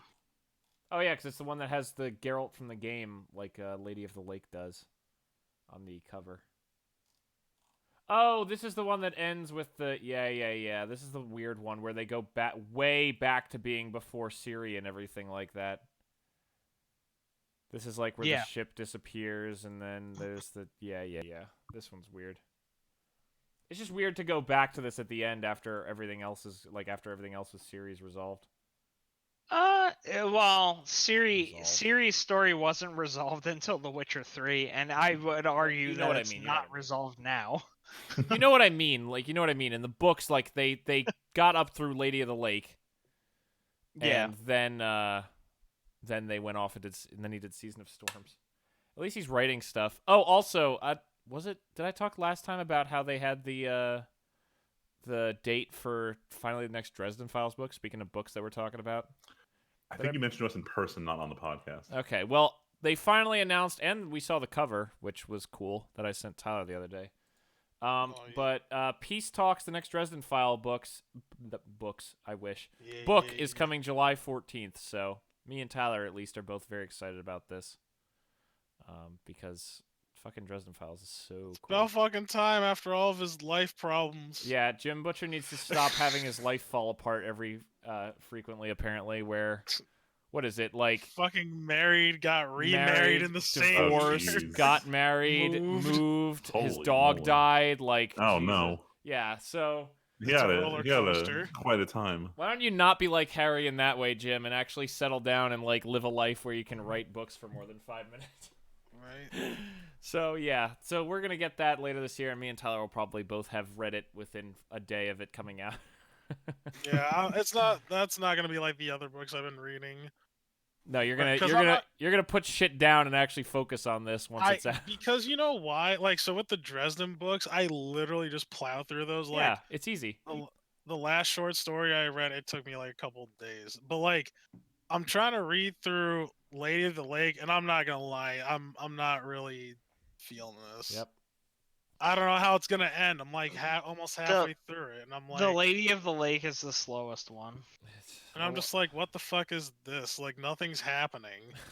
Like, Ciri's running through a bunch of different things. Oh, you're doing the time jumps. Oh my god. And I'm like, this is fucking retarded. Like, there's she the cool went thing to with the elf disease. place, Oh, the elf place is so boring. and I'm like, who gives? Like, I don't care about this. Like, this is interesting, I guess, but like, I feel like you could just dedicate a whole story to this. Like, it feels like what Andres did was like cram a bunch of stories that he had ideas for Into one. in this one book. And it's like, all right, this is the end now. It's like, oh, okay. Just get past the time jumping. You'll be fine. Well, now I'm on Jare now. On what? He's trying to go. The kid who used to hang out with Oh, Ciri back. God, that literally leads nowhere. It's so dumb. He's literally No, just there to get You can tell me I don't get like who Just cares? pretend. all Just he- pretend no, no, this no. is season. This is book 4 and 5 of like the Dark Tower. No, this is Dude, which is- literally this is Book 4 was literally banging Yeah. in the Dark Fine, Tower. book 5, whatever. I Jer don't care. is- The no, boring no. book of the Dark Tower. Jer is there just to be like, hey, here's how the war with Nilfgaard ends. At this one battle. That's You it. know, see, I don't care. This is terrible. I know, but you just fly through his shit. He only has like 5 chapters, and they're like, oh, going to war, at war, Alright, at you know what? war, and then done. My overall consensus of the Witcher books is I don't like it. There, I said it. Interesting. Just get through Lady of the Lake. Like, That's I fine. know But you don't how want do to, you but feel- just how do you feel about Regis? Oh, I think all right. Regis So is the I best. love Philbin, he's Regis great. even more now that I understand his backstory. You see, I told you in Witcher 3 when you finally got to that he's your boy. I was like, I don't understand why he's my boy, and then like I read the book, I'm like, Oh, Oh, he's Regis is my totally your boy. boy. Yeah. he's my boy. He's not just my boy, he's my fucking brother, dude. Dude. Yes. No one is more Yeah. on Geralt's wavelength that is a dude than Like, Regis. I will say, so my thing is I do like the character, like how the characters are being written, and like the story is cool, but man, it just feels like it's all over the fucking place. Like, It is. and you know what? I understand why the show's written the way it is now. Yeah. It's written in like this pulpy way that like Sapkowski does in his books, and I'm like, yeah, I only liked this once, and it was in Pulp Fiction. All you got to do, Tyler, is get through the time jumping stuff, and then Ciri even the ending is kind of all over the fucking place, but you just got to get through the ending. You just got to finish the book, and then you're See, done. I don't like how it's like you just got to get through it. I don't want to get through Look, I'm not something. trying to defend it. I'm just saying for your own sake. No, Like, I know that. I know that's how it is, and I'm just like, man, I hate how it how it has to be that it'll way. make you want to replay the game. Yeah, I dude. feel like the Lady of the Lake is the weakest book. That's just me. I feel like everything else is fine. Lady of the Lake is the weakest though. You know what I really hate about Lady of the Lake? How the ending just kind of falls together for no reason. Yes. It's pretty frustrating how we have this build up for all no spoilers. I'm not No. It's not a spoiler. Like, Tyler, you've heard them talk about Village Forge's castle. Yeah. Yeah, like, it's not a spoiler to say the main characters get there. Yeah, and I mean, and the way they all show up within like 5 minutes of each other across like series time travel and Geralt travel, it's like, oh my god, how did you even do this? Because it has to, because there's no other way they can fucking do it. Well, I know, but honestly, it's just frustrating. Just get through and it. I know Village Forge he's got to die. Who kills him? I have no idea, but I know he has to die. Vilgefortz is getting fucked up. That's all you need to know. I mean, he already did from Thanid. He has like that. He has that creepy fake eye. Got. Oh yeah, I know, but he's getting double got. It's no mystery. Like, I don't need to finish the book to know that he's gonna die in a fucked up No. Here's the thing, Tyler. The book basically has an ending and then a long epilogue tale, and the epilogue is cool. You know what I mean, Aiden? Yeah. Like it's got a decent epilogue where you actually do like some cool stuff. So you just got to get through that. Fine. And then you can read good books that I've told you to read also. No, then I'm gonna read Rainbow Six. What? What? Why would you even do this? What do you mean? Why would I do this? I've wanted to read a Tom Clancy novel. I told you there were so many books. I told Jack you. Ryan is what do you garbage. mean? Yo, do you know how long I've had Rainbow Six on my stack? Is it on your Kindle?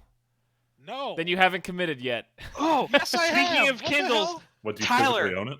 I discovered I have a Kindle Fire. Oh, what the fuck? I found a Kindle Fire in my drawer. What the hell fuck is wrong with you? All right, hold on. Why are you a monster? All right, we're getting wildly away from talking about Pokemon. I'm sorry. You've been wildly off topic. Sorry. For like No. 10 minutes now. I'm sorry. I brought up The Witcher, and we'll talk about it a little more when we get into what we watched. But we can leave the folk tales of the West behind and head east. Of the West, we were in the East the whole time. We were playing Fire Emblem with our Japanese brethren, catching Pokemon. Time fuck for the Western opinion. Dirty of the East. Jesus. God, Jesus, it's time for the Weeb shit.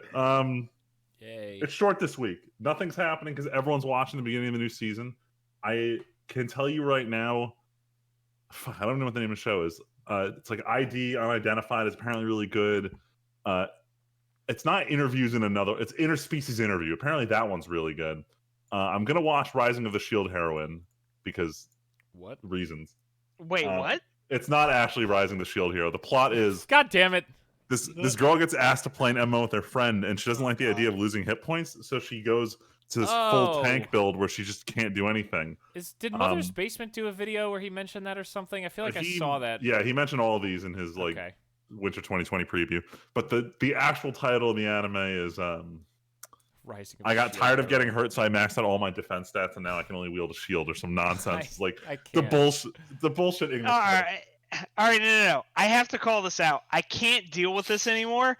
What is with these fucking Eastern studios being all like, yo, we gotta go for that 1990s, early 2000s emo band song titles. Oh yeah, for their fucking anime.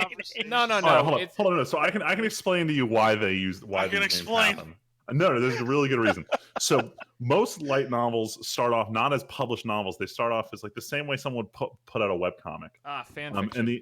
And the idea is they show up on these websites like the same way you'd go onto like some less than legal manga website and just look at all the titles. The title needs to capture you right from the beginning and tell you what is going on in this, or I'm not going to give a shit about it. Putting out a title like Your Lie in April, that shit doesn't fly. Putting out a title like there's no way my little sister could be this cute. That shit fucking sells.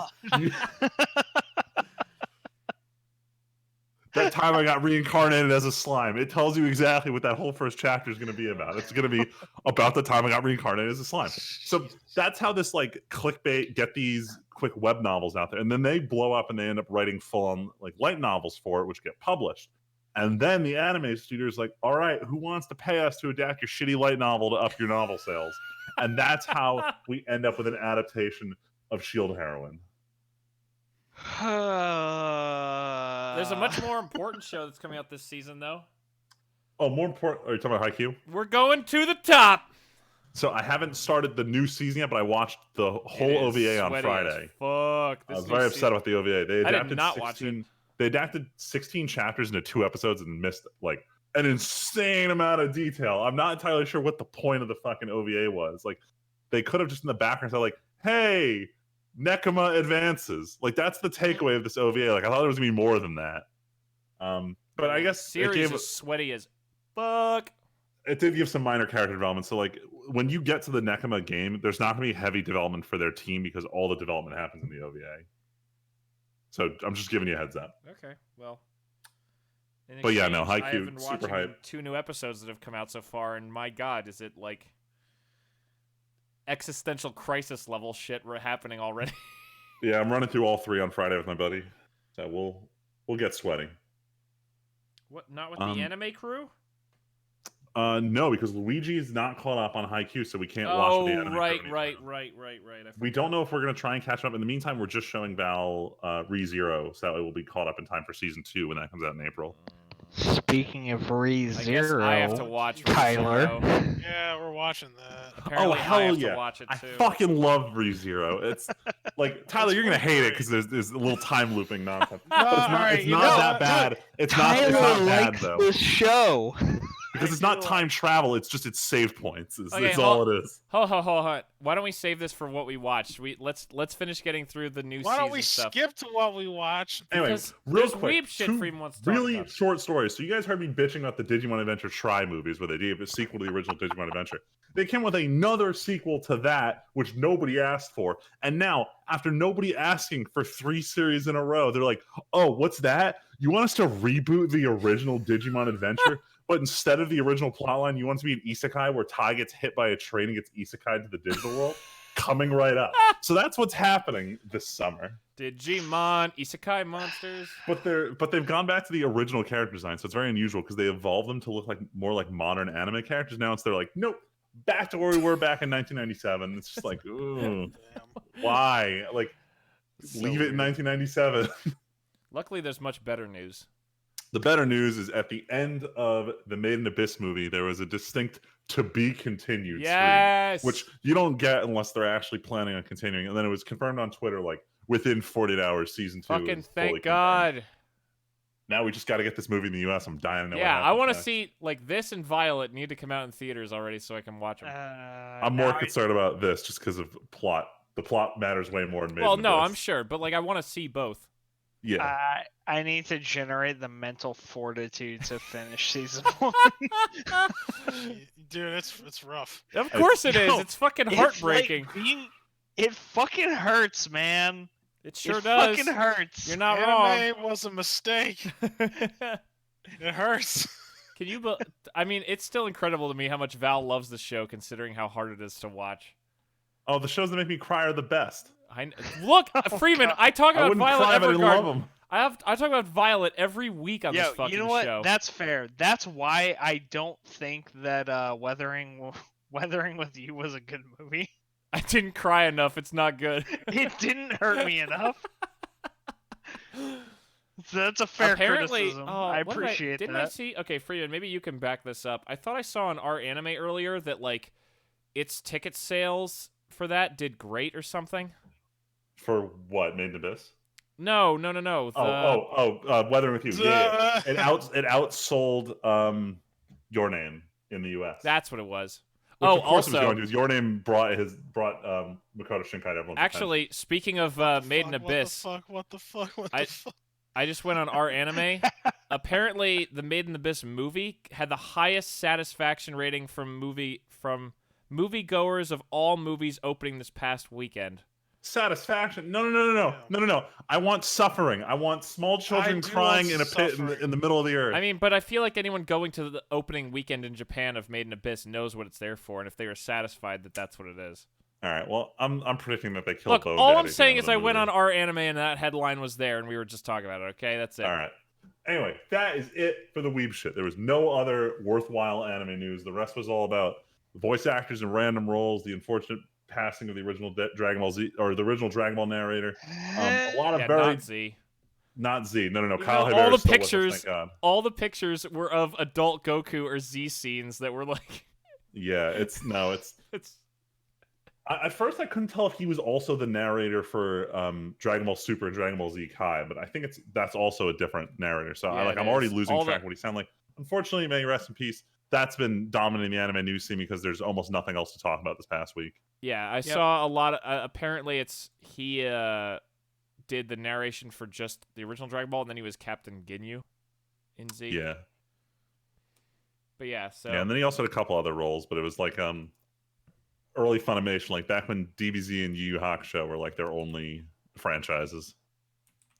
Anyway, so now that we're done with the Weeb shit, let's keep talking about the Weeb shit because we're finally in what we watched this week or the past 2 weeks. Oh man, this was so much. So I finished a couple shows. I finished Bokuben We Never Learn. Disappointing season 2 because the manga went on way longer and they're like, there's no way in hell we're getting a season 3. Let's just give an unsatisfying ending. Where, by the way, it's a romance. It's not a harem anime, but it's basically a harem anime. The main character is these 4 girls. Who's he gonna end up with? They just end it with him ending up with actually no one. Nice. Which is just the biggest fucking waste of my time.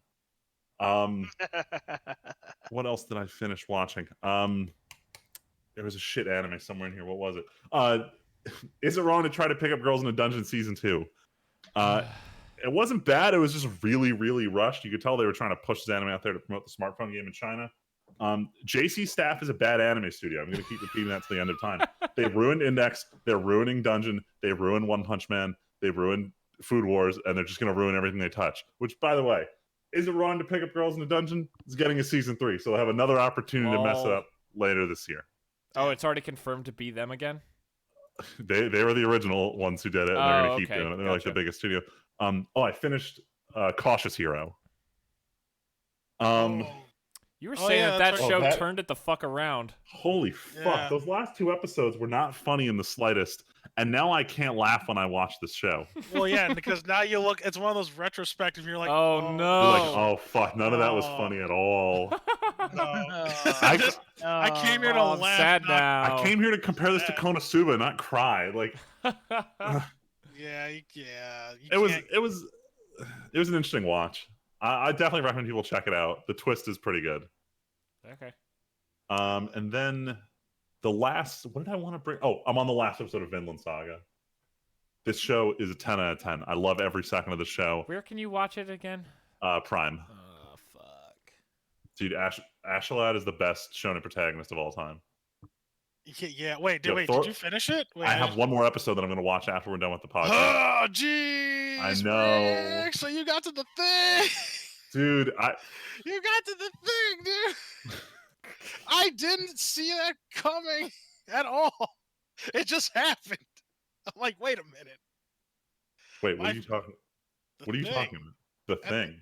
The end I of haven't the seen the show. last episode. I've only seen 23 out of 24. Yeah, but it happens before the last episode. Yeah, Wait, what the fuck are you with talking about? Ascalon. Wait, what specifically about him? What, his backstory? Well, his backstory, and he does stuff, and I feel Thorfinn like does those are stuff. Spoilers. Can you just message All Freeman Right, or whatever, something? we'll have a 'Cause I don't side watch conversation Yeah, about this because you don't want to confirm or deny Now I'm anything. scared now. What the fuck? No, it totally happened. Just wait till tomorrow and he'll have All right. finished the show and you'll know for sure. Yeah, right. It's fine. All right, whatever. I mean, I want to watch this eventually. I'm just going to wait till I'm back so that me and Val can watch it. I don't know if Val's gonna like it. I don't give a fuck. I don't have a Prime Yeah, Valve would. I don't have Prime Video without her around, so I don't feel like adding that to my. I don't feel like paying for that just to watch this. Yeah, it's kind of a premium price. Although there is Oh, no, you there didn't- is a way to watch it without having to pay for Prime though. Yeah, I know. No, you didn't. You didn't get to it. My You just bad. gotta join the Straw Hat crew. No. And No, I have to watch. Yayo. Well, also theoretically, I shouldn't be here a ton longer, but I also need to watch RE0 before I come back. So that's probably what I have to start next anyway. Nah, don't worry. Val's gonna want to rewatch it with you if we watch fast Too enough. bad. I'm gonna watch it by myself and then not rewatch it. Oh boy. Look, all I know is my goal was to get all of you weebs to watch RE0, and my mission's getting close to completion. So I'm happy. I mean, I was already on board, and Tyler has been corrupted by forces outside of my control. So Wait for what? Wait, for what? RE0? We're just ReZero. watching Oh, ReZero. Yeah, I'm having fun with that show. I like it. It's cool. Tyler likes it because, spoiler alert, for those who care, character like the dies at mystery the end of spot. every episode. Yo, this dude's like Kenny. He Yes, dies at the end of it's- every episode. It's like great. a serious South Park from Kenny's perspective.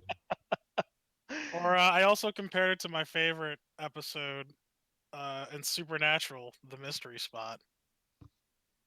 Does that have a similar plot line? It is basically the similar plot line, except Oh, that Sam yeah. doesn't die. Dean dies. Dean dies every time. second. Yeah. I remember that one. Jeez. Yeah. That was a decent one. That was And then heat of that the was moment. decent. 5 out of 10. Well, And it's then it Supernatural. starts- How good is it? It's real good, Tim. You shut the hell up. It's real good until About season 4. No, you need 6. Season 6. Season Oh, one? sorry, Yeah, season season six. one. It's whenever me and Val stopped because she pulled the ripcord and it was the right call. We've talked about this numerous times on here, so we can keep going with what we watched instead. Anyway, that's it for the anime I'm watching. Unfortunately, it seems like my Monday anime group wants to take a break from watching anime to watch Westworld, so we're gonna do that for a couple weeks. What is this West? It's okay. Now you have. Now you right? still have Sunday with Luigi and Val to watch anime. Yes, except that's Not tentatively this canceled week. for this week and potentially next week. I forget what it was. Luigi has. It's But- oh, We may be repurposing Wednesdays on the weeks we can't do it on Sundays. that's fine. But you forgot about a show that is. So I already talked about. Sorry, Haikyuu. I'm not finished with Witcher. I've been reserving Witcher No, for no, Saturdays, and I've no, been no, busy no, every no. Saturday, so I'm not finished. No. with that. Well, I already talked about how Haikyuu is starting off really strong. No volleyball has really been played yet, which is weird. But man, this episode 1 is really spicy, and episode 2 is just like, man, we're really like, this is not about playing volleyball. This is like a self-discovery arc for Hinata. It's weird. Oh no, I'm getting flashbacks to Hanebado where there was just no sports and just character Oh, drama. there's super no sports. This is all Hinata's existential crisis. Macadamia is in full swing right now. I haven't seen it yet. Don't say anything. Yeah, I wasn't see talking it about either. just the newest one. I was talking about like, because you forget 2 weeks ago we also had missed the podcast. You're right. So that was a big fight. Big fighting time happened. big big fighting animation. time. Big animation. We got Consecutive official normal punches. confirmation that this is a prequel to One Punch Man. Yeah, I was fucking. You made the same joke as me, much with a lot more words. I'm gonna keep making this joke till they confirm that Saitama is the final one for all holder. Fucking consecutive normal punches was so funny to see. It was so weird. I mean, that's obviously not what they call it, but you literally, it's like that's what this is. Consecutive normal punches. No, My Hero. I won't spoil anything for this last week because these two slowpokes haven't watched it yet. But My Hero is really fucking intense right now, and this was a hard hitting goddamn episode. Episode 77 was. Val has not been watching Chihaya Furu, sadly. There is one funny, cute thing that's been coming out. Room Camp. Friedman, did you watch any of this yet? I saw episode 1. I haven't seen episode 2 yet. Well, episode 3 is also out. So I talked about this briefly during our last podcast. Yeah, I had I totally wish- forgotten you brought this I up. wish it was season 2. Like seeing these characters again is great, but like 3 minutes is not enough to like It's tell nothing. any These are semblance of a joke. so for you guys have heard us talk about Laid Back Camp and how much fun and relaxing this is. This show is literally 3-minute episodes of 3 of the characters from that show. They're basically going on an adventure to go to different places and get this. Like it's one of those stamp books where it's like go to this place and stamp this book and show that you went to all these places kind of thing. And it's literally each episode is, hey, we went to this place. Here's a single interaction we had with other people. It's basically like a 2-scene, like, or 3-scene episodes. But yeah, it makes you want episode 2 real bad because they allude to like camping, obviously, but there's no camping happening. It's just girls hanging out. But it's like, man, I want to get back to real camping though. Yeah, they need to give a date for season 2. But I mean, doesn't this existing clearly show that there's interest in season 2? And this is kind of like them being like, look, we're gonna give you something to hold you over a little bit. I mean, these were both announced at the same time. Oh, season 2 and this? Yes. Oh. Yeah, so at this point, it's just like, when the fuck is the next season? I don't like. This is nice. I but, like, bet. I'm jonesing. I bet the end of this says season 2 coming. X time. These are so short. Like, these are 3 to 3.5 minutes, and 30 seconds of that is the outro song. And it's like these are such nothing burgers to do. But they're fun. They're fun. They're wholesome. Wait, they still haven't done the movie either. So there's a movie and a second season, and a movie. Neither of those have been spoken about since their like the movie announcement is going to be a great camping trip. Oh, it's going to be the most laid back movie of all time. I'm going to fall asleep during this movie. Friedman, since last time, did you guys finish Fire Force, or you had already done that? We finished Fire Force before I think last it was before episode? our last podcast. Yeah. Okay. I mean, it wasn't an ending. It was straight up like, hold on for a season. We're coming right back. Like, it wasn't an ending, and I'm not treating it like an ending. I'm gonna continue. It was more about quality than whether or not it was an ending. I mean, quality of, because you were like, see, there it is.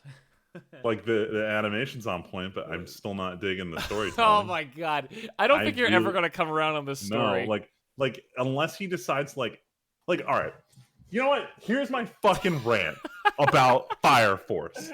So episode 14 rolls around. We're at the end of the arc where they're at like the old Japanese village, and the captain's launched himself into fucking outer space, except he's not going to make it. And then all of a sudden, the main character's ankles start glowing, and some side character goes, "Was that an Adola burst?" And you're like, "What does that mean?" I'm not sure if that's English or Japanese. She just said, and then Adola burst. She's like, "Wait, maybe it was an Adola link," and then she disappears. And then 4 episodes later, someone's like, he's the kid with the Adola burst. And then someone's like, what's that? And no one answers them. So we're now 4 episodes from when the term has been introduced, and no one's explaining it hasn't had any significance. Flash forward again. We're in like one of the last fights. And there's a character who he himself is the reason for Adola links and Adola bursts and knows all this shit. And the second the main character does it, and by the way, they still haven't explained it, despite explaining that this character is the source of all this. And he watches the main character do it, and the guy who's causing all of us says, "Wait, was that an Adola burst?" And I'm just like, you're the person who knows the most about these things. Why are you at? And then they finally fucking explain it. They finally explain that Adola just means hell. And I was like, great. You could have saved me 10 episodes of confusion if you didn't use a mysterious phrase, not explain it, and then dangle the definition in front of my face. How for often 10 do episodes. shows do that, where they're like, we just disguise something as a random term so that it's a surprise when you find out what it is? That's fine, but they literally did not explain it until they were like, oh, it doesn't actually mean Adola. And it's like if you gave me a definition and then revealed it was different, that'd be one thing, but I didn't know what the definition was until the end. All right, you know what? I don't have time to explain why I don't have time to explain. Point is, every time words of Destiny fucking 1, I can't explain it to you, and there's too much time. Like, if I had the chance to rewatch it, I would write down every time someone used the phrase, "Was that an Adola burst?" in the span between when it's introduced and when they explain it, because it's literally 20 to 30 times this happens. Jesus. And it pissed me off to no end. Well, I was less bothered, and I like the show a lot. Is that an Adola burst to do? Adola bursto. Well, I'm never gonna watch it, so who gives a fuck? But it's so pretty. Damn. Never. It's fine. You already watched Promare, the movie adaptation, so you're good. I feel like I have. Promare was better Fire Force. I'm sorry. Yeah, I'm excited to watch that movie. It's a good movie. Damn, you watched a lot of shit. Also, like I said, I finished The Witcher. Yeah. I haven't made any progress. So, you know how Friedman was like, the ending was annoying? Oh, shit. Yeah. I do not like the last scene of this show. I actively dislike what happens in the last scene of The Witcher. Same. I agree. I feel like this scene is so done the wrong way. Well, okay. I understand why they did it the way they did it. The show, more than the books, makes Yennefer a third character a lot more than she actually was. She's like half a character in the books because it's like Geralt interacts with her all the time and Ciri interacts with her later, but like they never do all this shit where they're like, here's what happened to Yennefer. And the show does, but my God, does that butcher the last scene. Like, it hurts the last scene so much, I feel like, the way they did it. Have we all seen it? I've seen it. I've seen it. I have not seen it. Are you... I'm planning on seeing it. I just haven't had a Saturday free recently. Okay, I don't think it's too much of a spoiler to say... You've watched some of it, right? I've seen episodes 1 through 4. Okay. I don't think it's crazy to say that, especially if you read the books, you know this, but I don't think it's crazy to say, Freeman, the last thing that happens is Geralt and Ciri finally get together in person. That's pretty obvious that it's going that way. That's how literally the first book ends. That's not what the main story is about. Okay. And before the novels start. Well, yeah, this is the first short story compilation ends with this. And in the books, it's just this really heartfelt scene, and in the game too, where because they show it in Witcher 3 as a flashback, it's just Geralt and Ciri see each other, and they run, and they hug, and Geralt says, "I'm never gonna lose you again," or something like that. And it's really heartfelt. In the books, it's actually done fantastically well. I actually remember tearing up a little when reading the book when you get to that short story, because it's the first time you ever see Geralt like have this explosive emotion before, and it's just wild. And in the fucking show, Ciri is... Here we go. They have the setup right. Everything is the same setup, except Ciri wanders off into the woods before Geralt gets to the place. Geralt just wanders into the woods, and then suddenly Geralt turns around to go back, turns around again, and Ciri's just bam, right there. And she runs up to him. They don't even hug or anything, I don't think. Or did they? I don't even remember. And gently. The first thing Ciri says to Geralt is, "Who's Yennefer?" And I just went, "Fuck you, show." There is... Because it takes away so much of that moment, which is supposed to be this heartfelt moment for these two people who've been searching for each other for months now. And it's like, oh, whoops, we're going to make it all about Yennefer. Like, really? That's just a little endemic of, like, honestly, I feel like the biggest problem with this show is actually seeing what happened to Yennefer.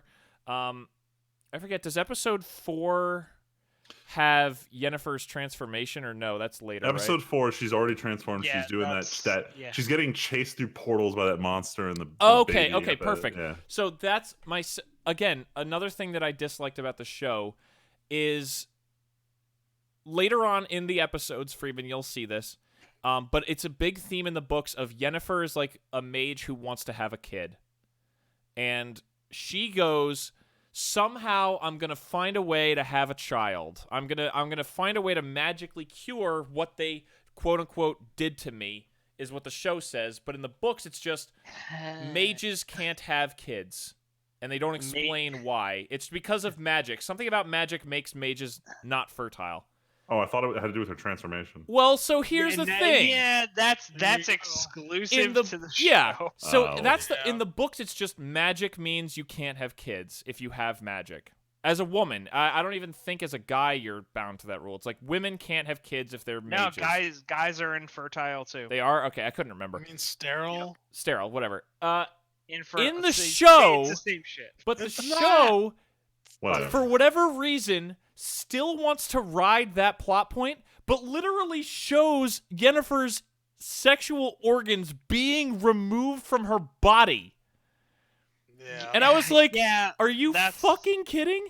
How are you supposed to come back from this? That's not a thing. How are That's you... like not a thing. Like, why are you going to still ride this plot line? You pulled the body parts out of her. Yeah. Hey, man. Like, I was really pissed at how they did that. It's so weird. Because she still later is Listen, man, Geralt, listen, I'm gonna find a way to have a baby. It's gonna happen. You have to take it as a different thing, man. You have to. No, but Tyler, even in the show, how does that make sense? It doesn't. You No, watch Tyler, the you guy can't reaches defend in and that. pulls those parts out of her. I mean, she's Well, she gonna tried find to a way do- to get it back. Well, she tried to get it back. Okay, Ah. okay. She's So trying to. so that implies that the only thing that has to happen is she has to magically regrow organs. Well, she thinks that. What do you mean she thinks that? Like, I'm not saying it's a definite yes or no as long as you regrow your uterus, you can have a child, but she thinks that. But magic but- already does so many other things. It seems like you're solving the like. Can you really tell me that she can't just you can't just clone organs or something like that? It just maybe that's what she was trying to do, though. so- in one episode. But they don't. But then They she's don't like the do a dragon very shit good and everything. job It's of explaining I it. feel like in the books and the game, it makes so much more sense because magic just kills that part of you. I feel like seeing that physically, like, also the fact that you had to transform with magic is something that a weird artist guy does to you by pulling out your organs. Well, it's not only just the organs. He, Uh, cut what? No, you see that he Yeah, but that's not cuts her it's and all not these real. But okay, this Well, whole I know idea that. I'm of saying. Never this- mind. okay, but the Forget it. show likes to harp on no Tyler, that's fair, but the show likes to harp on magic has a price. Yeah. Nothing else implies that magic has a price. You draw the energy from the earth, basically. You No, you from almost the eels. From the eels, Tim. oh those fucking eels are so oh my Yeah, god. equivalent exchange. The eels. No, but in the books and the game, it's implied that it's not some weird creepy guy transforming you. It's a witch or a mage with literal just willpower and magic forces their body to do what they want it to do. And then to have it be like, no, this guy actually grinds up your internal organs, makes a paste out of them, draws it on you, and casts a spell, and suddenly your body redoes itself. I think one of them made better television than the other. Yes. Wait, what? I think one of them was no, easier to convey visually than Well, but another. so Freeman, here's the thing. I think a lot of that comes from making Yennefer this third character that she wasn't. In the books, you hear about her backstory and you get to she's around a lot, but you've never actually seen what it was like for her to transform. Yennefer never goes, this is what I looked like. She's like, I think they described that she had a hunchback once. And a It's lip a thing. reference. It's not depicted in the games at all, is it? No, And not no, you never it's see it in a literally flashback a or anything. reference at the end of the short story of The Last Wish. Yeah, All right, yeah. This is 100% a show versus tell issue. But that's why it's I feel like the show is trying to make, because they have this whole family dynamic, and you don't have to really look that hard to see. Geralt, Yen, and Ciri, that's a family thing. Great. But before, it was, the whole foundation of it is Geralt and Ciri with this Child of Destiny thing. Yennefer is just kind of along for the ride because of her relationship with Geralt.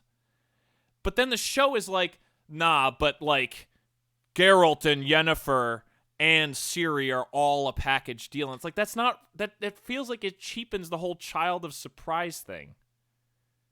That was also my big problem with the ending of you're forcing a third character to go from second supporting actress role to main actress role along with Geralt and Ciri.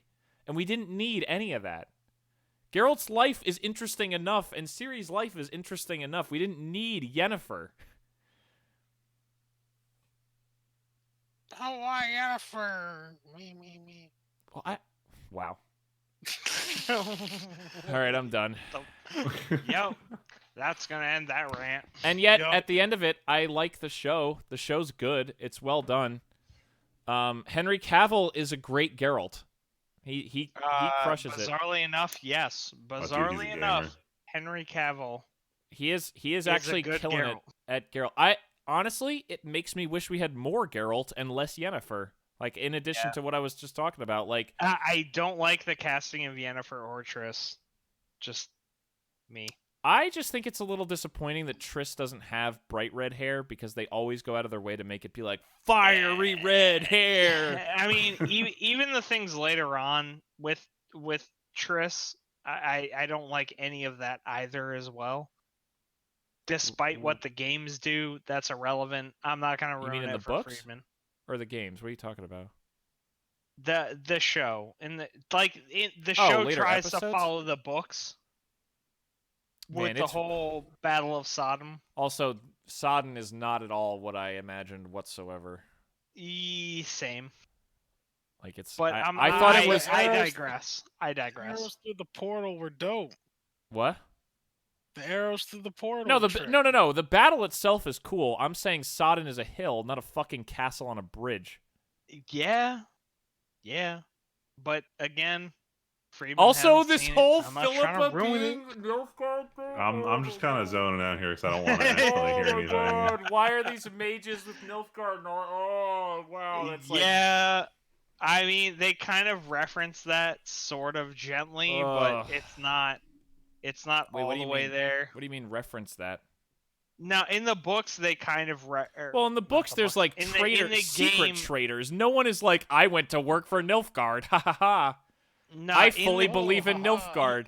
even in the games, they do like a gentle, like, hey. Some people were like, "Yo, Nilfgaard, though." Sure, but Yo, none of them are Nilfgaard. openly just like, the doesn't- white flame is the way.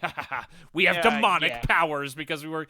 on it. Like, most of the time, it's like, mages who work for Nilfgaard suck ass because they're so constrained in what they can do that they're, like, they have Yeah. less interesting powers. That's how the books handle it, and then in this it's like, we have unlocked the secret demon techniques. Yeah, and they're, they're like Nazis then, going for the occult stuff. Yeah. Also, did I Tissia also really don't have like such a their big armor part in all this either. shit? Maybe it's just because of Yennefer being in everything, but, like, holy shit, is Tissia in this show a lot of also. And yet the show's not bad. The few times they just focus on Geralt are really good. Hanging out with Geralt is great. Give me less Yennefer and more Geralt next season, please. Because, like, they Yeah, I feel represent that. a lot of the short stories really well. Like, overall, although, like, never mind. We can stop talking about Witcher. Yeah, I know I- this is only supposed to be like 20 minutes. We've been going. Mandalorian better than Witcher. For sure. Yeah, The Mandalorian was better than The Witcher. Yeah. And that Although I did not dislike Witcher, I think Witcher No, is a solid 8 out of 10. I would probably go 7 just because of how much I disagree with some of the That's decisions they fine. made. Just be a fucking contrarian about it. It's alright. I'm not Yeah, being contrarian. I'm totally 100%. Look, Mandalorian is like a 9 out of 10, a 9.5 out of 10. Like, Mandalorian is fantastic. That was like 3 out of 10 at best, right, Yo. guys? That's fair. Wait, yo, listen. Did we not have the conversation about Tar Vizsla and how Sure. that's not canon? I don't give a shit about Star Wars canon anymore. Tim's a fucking traitor. Damn. Yes, you're correct because is it me being a traitor if Star Wars betrayed me first? Yeah. That's, There you go. What else did anybody else watch? Actually, I'll How take a many break. things? What? Yeah, you How can many go more first, things? Tyler. Nah, it's all right. No, fuck you. What? Go. No, Tim was gonna say something else. No, the only other thing was that I started because I was so lonely and bored over this weekend. I started a rewatch to Pierce the Heavens. Hell yes. I'm already. Who the over hell do half- you think we are? There you go. I don't know what that is. I realized Gur- I haven't watched Gurren Lagann in over since moving to Ohio. I haven't watched the whole show, so I've been blazing through Gurren again. I will those admit good that I noises or did. bad noises. I will admit that your I state skipped- Depends on this answer. Oh yeah. What? You don't like Gurren, Aiden? That's fair. No, Gurren's fine. I love Gurren. I'm just Oh, good. I thought you were like. skeptical hippo. I will say, I had to skip 2 episodes when Simone's all Debbie Downer. What the What? fuck is wrong with You you? know, Why are you having an aneurysm? Do you need to go to the bathroom? Is that what the problem is here? Yeah. What the hell? No. Fuck you. What the hell's Wait, wrong what? with What are you? you What's talking- what? happening? Do you just not want to remember this show? Gurn's a good show. Oh, are you mad that I'm making you want to rewatch Gurren again? Yeah, a Oh, little okay. bit. Still need to Well- finish everything else that you need Look, to watch. Gurren's not That's the long. thing. Yeah, You'll true never story. finish everything else. No, look. Nah. Gurren has like the more I watch Gurren, the more I'm like, man, this show has a lot of dumb shit in it, but like not in a Yeah. good way. Not in a good way. Like a lot of it's no. A lot of it's Ah, dumb in a good way, but some of it is just frustrating. Like I skipped the 2 Mopey Simone episodes because they're miserable. No, what you got to do is, I think on my 7th rewatch, my friends and I all framed it as, all right, we're going to do this rewatch, but from our perspective, Keaton's the main character this time we're watching. And it made the second arc so much better when you realize that Keaton actually is the main character of the second arc, and no one realizes this. So watch it from that perspective. I mean, Yeah, sure, it's but fun like, shake. Bitched off the face of the planet, so who cares? But he has a whole character arc, and it's great. And then once his character arc is done, you have 2 amazing episodes after it. look, I'm literally in the middle of what's it called? The final General Alive just started spinning the city. That was where I was when I Oh, stopped nice. watching during dinner earlier. So Simon's, did he give a speech? No, Or he's not going yet. to? He's gonna. Hell yeah. Um, Good episode. No, Gurren is still fantastic. Top 10 anime of all time, if not top 5. But like, I just had to skip those episodes because man, Mopey Sino. But Gurren's still fantastic. It's great. I can't wait to get to my ending, the ending again, because that's one of my favorite endings ever in anything. Okay, now I'm actually done. Go, Tyler. What? All right, I'm just gonna rapid fire because we've been on this too long. Sorry. No, you're not sorry. It's fine. You're right. I needed to whatever. talk about fucking Witcher. Everything. I saw Bad Boys for Life. It was good. I saw 1917. It was good. I saw Marriage Story. That was good. I saw Initial D, Third Stage, the Hell movie yeah. thing. Oh, That was fuck. super meh. Agreed. Most people agree. Meh. Very, very meh. But I'm looking forward to Fourth Stage. Oh, hell yes. Um, That stage. started RE0 with Aiden on another anime day. So there's How that. many episodes in did you guys get? Like 6, Oh. 5 or 6. All right, Yeah. so you're already into the mansion arc, right? Yes, we are Yes. in the mansion. We are deep in the mansion arc. Nice. Hold on, Oh, shit. What is it? Oh, episode 5 is where shit gets crazy. Yeah, that's yeah. Yeah. Yeah, that's the one. We definitely hit episode 5 for sure. all right. Cool. Yeah. Let me know when you guys watch episode. Actually, you guys will know when you get there. We'll let you know. Yeah, right. God damn it, Tyler. You reminded me of stuff I watched. Yeah. See, look at that. I mean, I don't know. Now I'm saying all these things. Like, I guess I didn't watch that many things. But there you go. That's it. Boom, done. I'm gonna rapid fire 3 movies just because they did happen. In one night, I watched 3 movies with my friend. The new Addams Family animated movie was actually kind of okay. Nothing What the earth-shattering, fuck? but it was decent. Yeah, that came out last year. It I know. was okay. I just didn't expect it to come from you. Well, Jess wanted to watch it, so I was like, okay, fine, I'll watch that. We watched Wolf of Wall Street because I was talking about it when you brought it up earlier, Tyler. That yeah. movie's good, but it is definitely too long. Yes. But it's good. I just wish they had edited like 45 minutes out of that movie. Fantastic movie though. The best movie of the night was Baby Driver. That Yeah. movie I always is wanted to watch that one. so good. I'm surprised you never saw it. It's one of those ones that slipped under the radar because like there was no real buzz around it, and then people were like, "It's good," and then it was already out of theaters, and I was like, "I'll It watch it was a eventually." sleep- I'm surprised because I could not stop talking about it when I came. I'm like, yo, you see Baby Driver yet? Tyler, And they're like, look at "Nah, this. no, Look at no, how no, long no." we've been talking about shit on this show. Like, there's so much to watch all the time. Baby But look, Driver, I'm though. glad I finally watched it. It was really good. It's a really great, well-built movie. It's a movie that Yeah. clearly cared about like all the moving Everything. parts. that it did. Yeah, every single piece is considered and well done, and it's another movie kind of like not Into the Spider-Verse, but it's another movie that cares about music a lot and is not just a visual experience. It's something that they clearly thought about a lot, and it's clearly Guy Ritchie's passion project, and it shows that it's someone's passion project. It's really well built and put together, and I enjoyed it a lot. It was, like I said, my favorite movie out of those three was definitely Baby Driver. But yes, now I'm actually done. Aiden or Friedman, if you have anything else, go ahead. No, I already went. I went first. I'm good. I know. I figured I had my memory jogged. I didn't know. I didn't watch a lot. Two significant things that happened for me were, one, I watched the Ni no Kuni movie on Netflix. How was it? I thought it was pretty good. I know it did. A lot of people don't like it. I enjoyed it. I played through Ni no Kuni 1 and 2. Fucking love those games. Ni no Kuni movie, I'm alright with it. It was a fucking solid 7 out of 10. 7 out of 10 for me. Ni no Kuni movie, Netflix, good shit. And I have started watching Neon Genesis Evangelion. Whoa. Oh boy, welcome to the wild ride. Yeah. You never get off of this one. So yeah, I was inflicted by Tim Kennedy, the other Tim, not Timpedia Tim, but Timmy Tim. Has anyone warned you about how to truly enjoy Evangelion? No. What? You need to watch the movie as soon as you watch the last episode.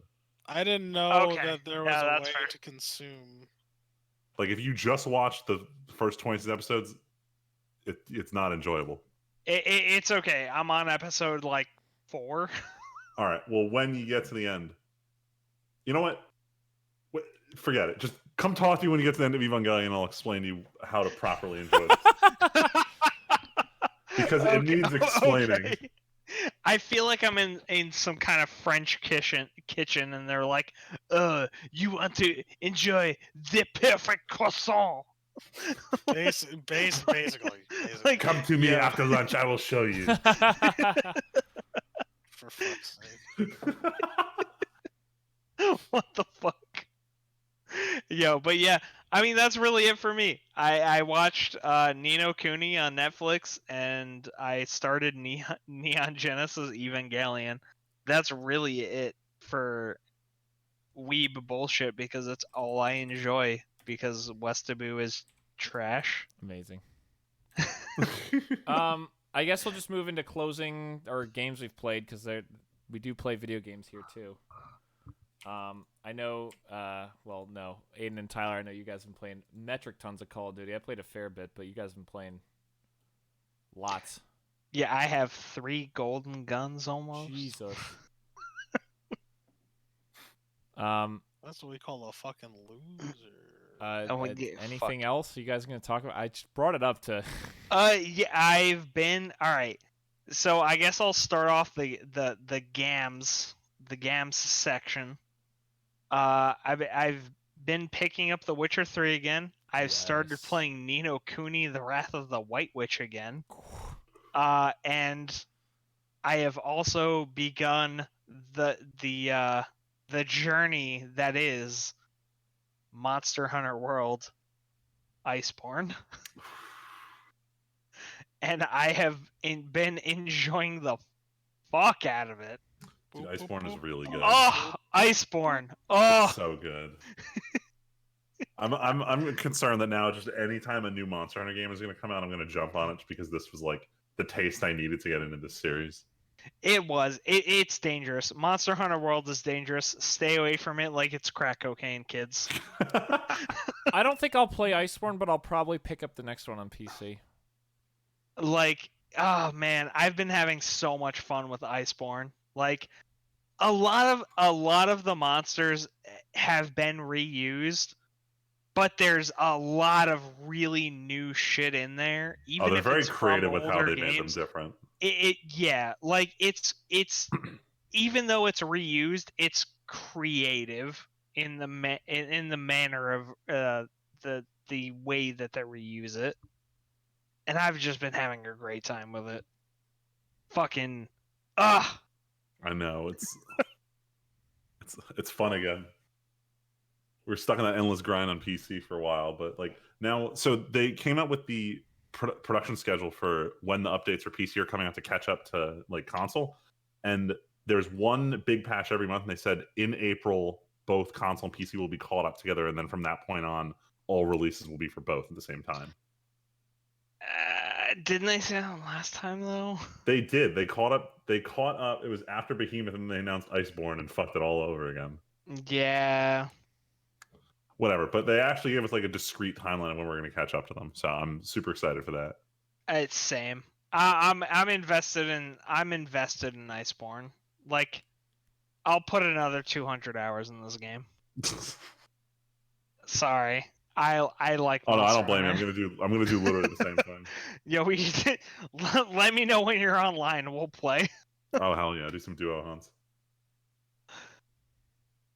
So I guess I'll go real quick. So in addition to hunting monsters in Monster Hunter, I've been catching monsters in Pocket Monster Sword. But those are the only two games I'm really playing right now. One other game I am playing, and this is not a plug because they're not our sponsors, but I've been searching for a fun mobile game that isn't total garbage for years now. And I've been playing this one called Archero. And it does have your usual like mobile game bullshit, like you have energy and it has to regenerate before you can do your next run, but like it actually has solid depth of gameplay. So if anyone's looking for a fun like it's almost like a bullet hell game, but not really. It's actually pretty skill testing. I highly recommend it, Archero. And that's been my game of choice when I'm on the shitter. All right. Nice. So I won't lie, I probably won't check it out because I forget that phone games exist. It's not for you, it's for our like 3.4 listeners Yep. who I know are also searching for the next hit mobile game. Of course. Yo, where's Flappy Bird 2 though? Oh my god. My god. Fuck out of here. Hold on, real quick Flappy Bird story. So the sound that they Oh my god. the sound they used in Flappy Bird is the same sound that my refrigerator uses when it's left open. So the week that my brother and sons were all over, I'd keep hearing this noise and I'd keep going to check my refrigerator to see why it was open, and it wasn't. I was losing my fucking mind until I realized it was just Flappy Bird. That. Jesus. I'm glad you enjoy my suffering. What the fuck? Oh, I find it amusing.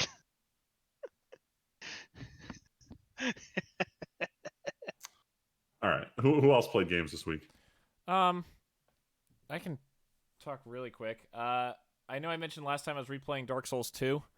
I was trying to get Aiden to start a Dark Souls 3 co-op, but Aiden's been busy playing Call of Duty. But I basically gave up. When was the last time you messaged me, Tim? A few days ago. You never responded anyway, so who gives a shit? So I kind of gave up on Dark Souls 2. Fume Knight is such a fucking bitch. I spent one night grinding him out while Tyler watched, and I was like, man, I don't have it in me to go through this stress right now of trying to beat the goddamn Fume Knight. So Dark Souls 2 I basically gave up on once I Sunken City was not a problem, but man, Old Iron King DLC is so fucking tough. I was just kind of like, I'm kind of done. So I worked on Dark Souls 3 a little, but over the weekend and yesterday I did download 2 games. I downloaded Bloodstained, that Symphony of the Night kind of spiritual successor. Good game. Good game. Seems like a good game. I don't know if I'm built to play that kind of game. I don't know. I feel like I was fucking up a lot, and it feels like the controls were just a little awkward for what I'm used to. It does feel like it is still Symphony of the Night. Yeah. Like, a lot of times I would get hit by shit I didn't think I would. And I don't know. I feel like there's a lot of shit. Like, it's throwing a lot of shit at me so fast, and I'm just like, man, I feel like I'm going to need to either adjust to this game or give up now. I basically got off the boat, Aiden, and, like, that's it. Yeah. Yeah. I mean, I made it a significant way into that game, and it feels a lot like Symphony of the Night. Well, I never played any of those games, so... Yeah, if you're into that kind of game, you're going to enjoy it. but I don't know if I'll go back it's to it, tough but to get on board. I'll leave it installed because it's not a big game. I don't know. Maybe I'd get back into it, but I also feel like if I stay away from it for more than like another week, I'm gonna just never touch it again. Nah, man, I'm gonna respond to your week-old message of, "Hey, let's play Dark Souls 3" with yeah, let's play Dark Souls 3. Oh my god. Actually, so yeah, I've been that's been happening. And then yesterday I started playing Darksiders 3 finally, because that is also, both these are on Game Pass, which is how I have them, by the way. But I finally started Darksiders 3. I don't think I like that game, which is so heartbreaking. Man, does it feel like shit to play a little bit. Like, their dodge button is left bumper, or right bumper, but they're basically making a Dark Souls game, and it just feels so fucking weird. Like, the so it's lot, just like, oh hey, the your camera, attack is your dodge okay, now. so it's like a Dark Souls game where the camera is behind your character and lower, and I'm like, and lock-on seems finicky as shit, and I just feel like every minor thing in this game is not jiving with me, which is really disappointing because I still love Darksiders 1 when I replayed it last year. Darksiders 2 I still don't give a shit about because I don't want to play a Diablo game like that. But this doesn't feel great either. I don't know. I changed between classic and default mode, and I have no idea what the fucking difference is at all. Nothing really feels different. There's cool things, like if you dodge perfectly, you get to you get like an extra damaging attack, and I just unlocked like the first transformation mode and stuff. But man, does it feel like they tried to... It feels like, I don't want to, like, I've never played Sekiro, so I don't want to call it a bad Sekiro, but it's the same idea where it's a Dark Souls game where they built it around not changing weapons, and you have like a few mode transformation things to add new moves and stuff. That's fair, because I've heard the same thing. It just doesn't feel very... It feels like the camera in combat feels bad, especially because of the camera, and it pisses me off. Because in Darksiders 3 and 1, it's like, let's zoom out and show you war, slashing the shit out of stuff and turning into wrath mode and killing everything. And then this game is like, we're going to just tuck the camera right behind Fury, and you can't see shit about what you're doing. And I just... Maybe if you were better at the game, man, you could just... I mean, I'm probably going to... Unlike with Bloodstained, I'll probably try to keep going. But, like, it just... I think if the camera was higher and I could see what was happening easier, I'd like this game a lot more. Or if I had camera control like in Dark Souls, like the lock-on feels... Give Bloodstained the time of day. I would... Dark Souls, I had a bad time with Dark Souls as well. I know exactly what you're talking about. With Dark Souls? What? Darksiders? Darksiders. Did you play 3? Yeah, I tried to. Oh, you did? Oh, I didn't know. I did not make it very far. I would argue that I basically didn't play it at all. No, that's fair. That's fair. Like, I mean, I'm only 2 hours in. I didn't find it enjoyable. I didn't find it enjoyable at all. I didn't find 2 good at all either. I made it... I'm glad someone agrees with me, because a lot of people were like, man, Darksiders 2 is pretty good. And I'm like, no, 1 was the best one. Not even a question. Yeah. Also, it's really funny how in Darksiders 3, they have to write a reason why even though you're a horseman of the apocalypse, your horse dies, because the Dark Souls like formula does not involve riding a horse. So they're like, your horse died. I actually just saw that scene last night. You call your horse for the first time after like a time skip at the beginning of the game, and your horse shows up and it's been stabbed a bunch and it just falls over dead. I'm like, wow, that's like this game right there. It showed up and died.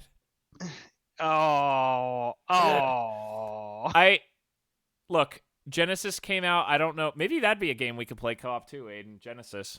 That's the War and Strife one. That's like the top-down thing. Because you're the only other person I know who gives any shits about Darksiders. Yeah, it was like a top-down like action game. You did? I'm only aware of the numbered ones. Oh no, Genesis came out late last year. It's like a top-down like Diablo view style Darksiders game where you play as War and Strife. Oh. but it's It's where fun. Strife finally got introduced. But now it's like, okay, all 4 Dark Horsemen have been introduced and have a moveset, basically. Can we please get the good game that we've all been waiting for like 10 years? Yeah, right.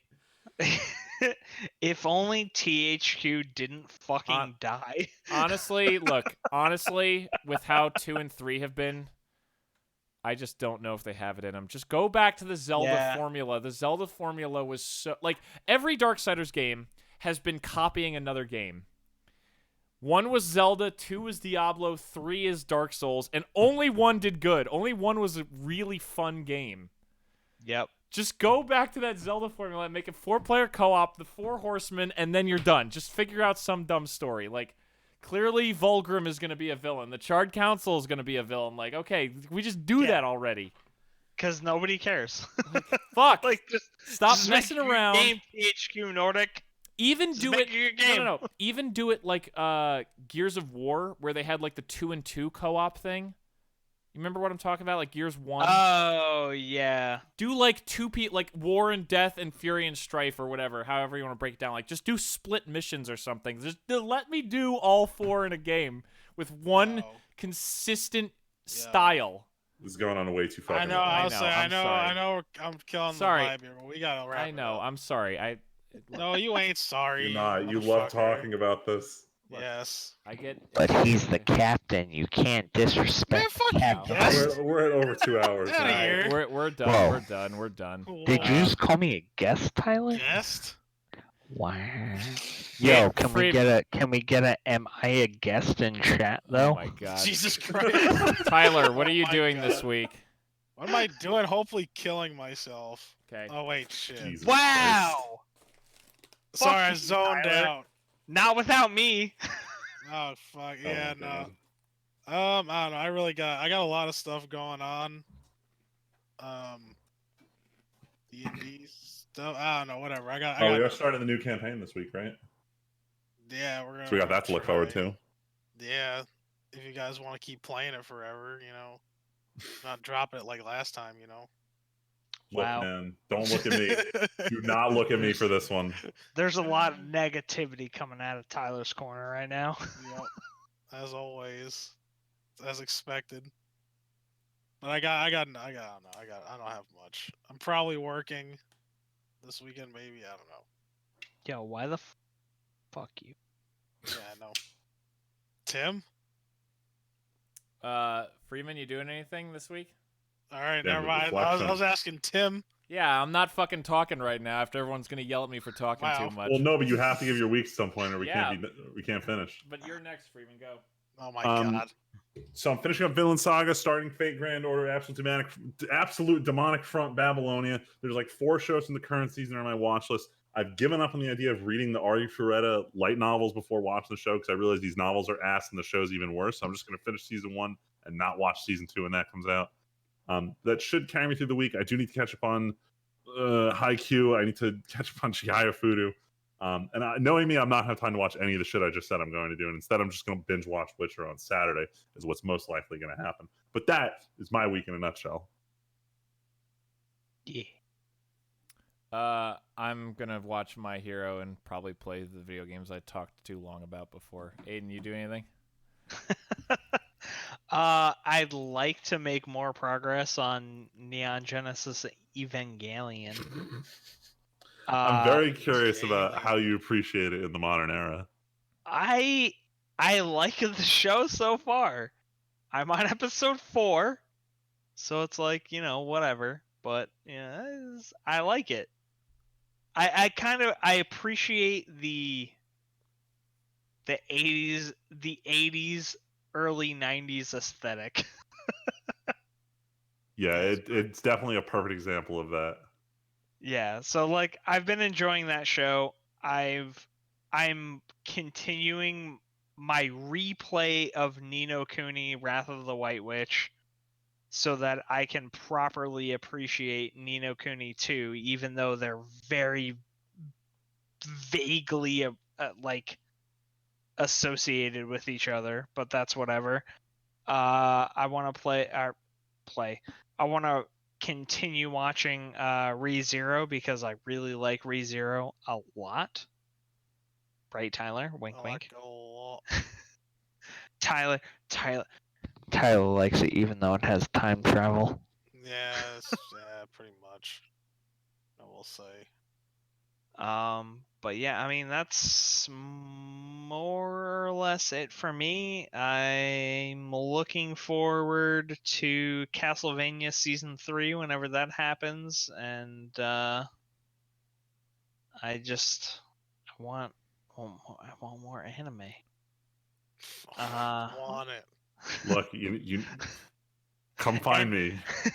Subtle shout out to Terminal Montage. Something about Monster Hunter World Iceborne.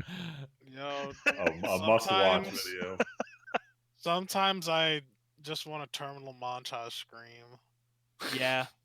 Terminal montage stream is I feel like it should be a daily occurrence, but it's not. I But did it that's my today. hey man. I had to mute the phone who I was on with to actually read. Alright. I'm not gonna try and fucking throw this work shit in on the listeners right now, because No, we shouldn't. it's too much. But this dumb person No, stop. didn't know how to use Google. Tim, close us out, man. It's over. It's done. The podcast I hate is done. everyone. Thanks for watching, everybody. We'll be back next week with the TNT podcast, or probably not. I don't know. We've been missing weeks for a while now. Yeah, I feel like I should have an acronym in here at some point. No, you got to hit 50%. Oh, that's like another fucking 3 years. There you go. Yeah, it's a hot minute. I ain't going. Until next time, my name is Timpedia. I'm Friedman. Just Tyler. Gerard Way. Thanks for watching, everybody. We'll be back soon.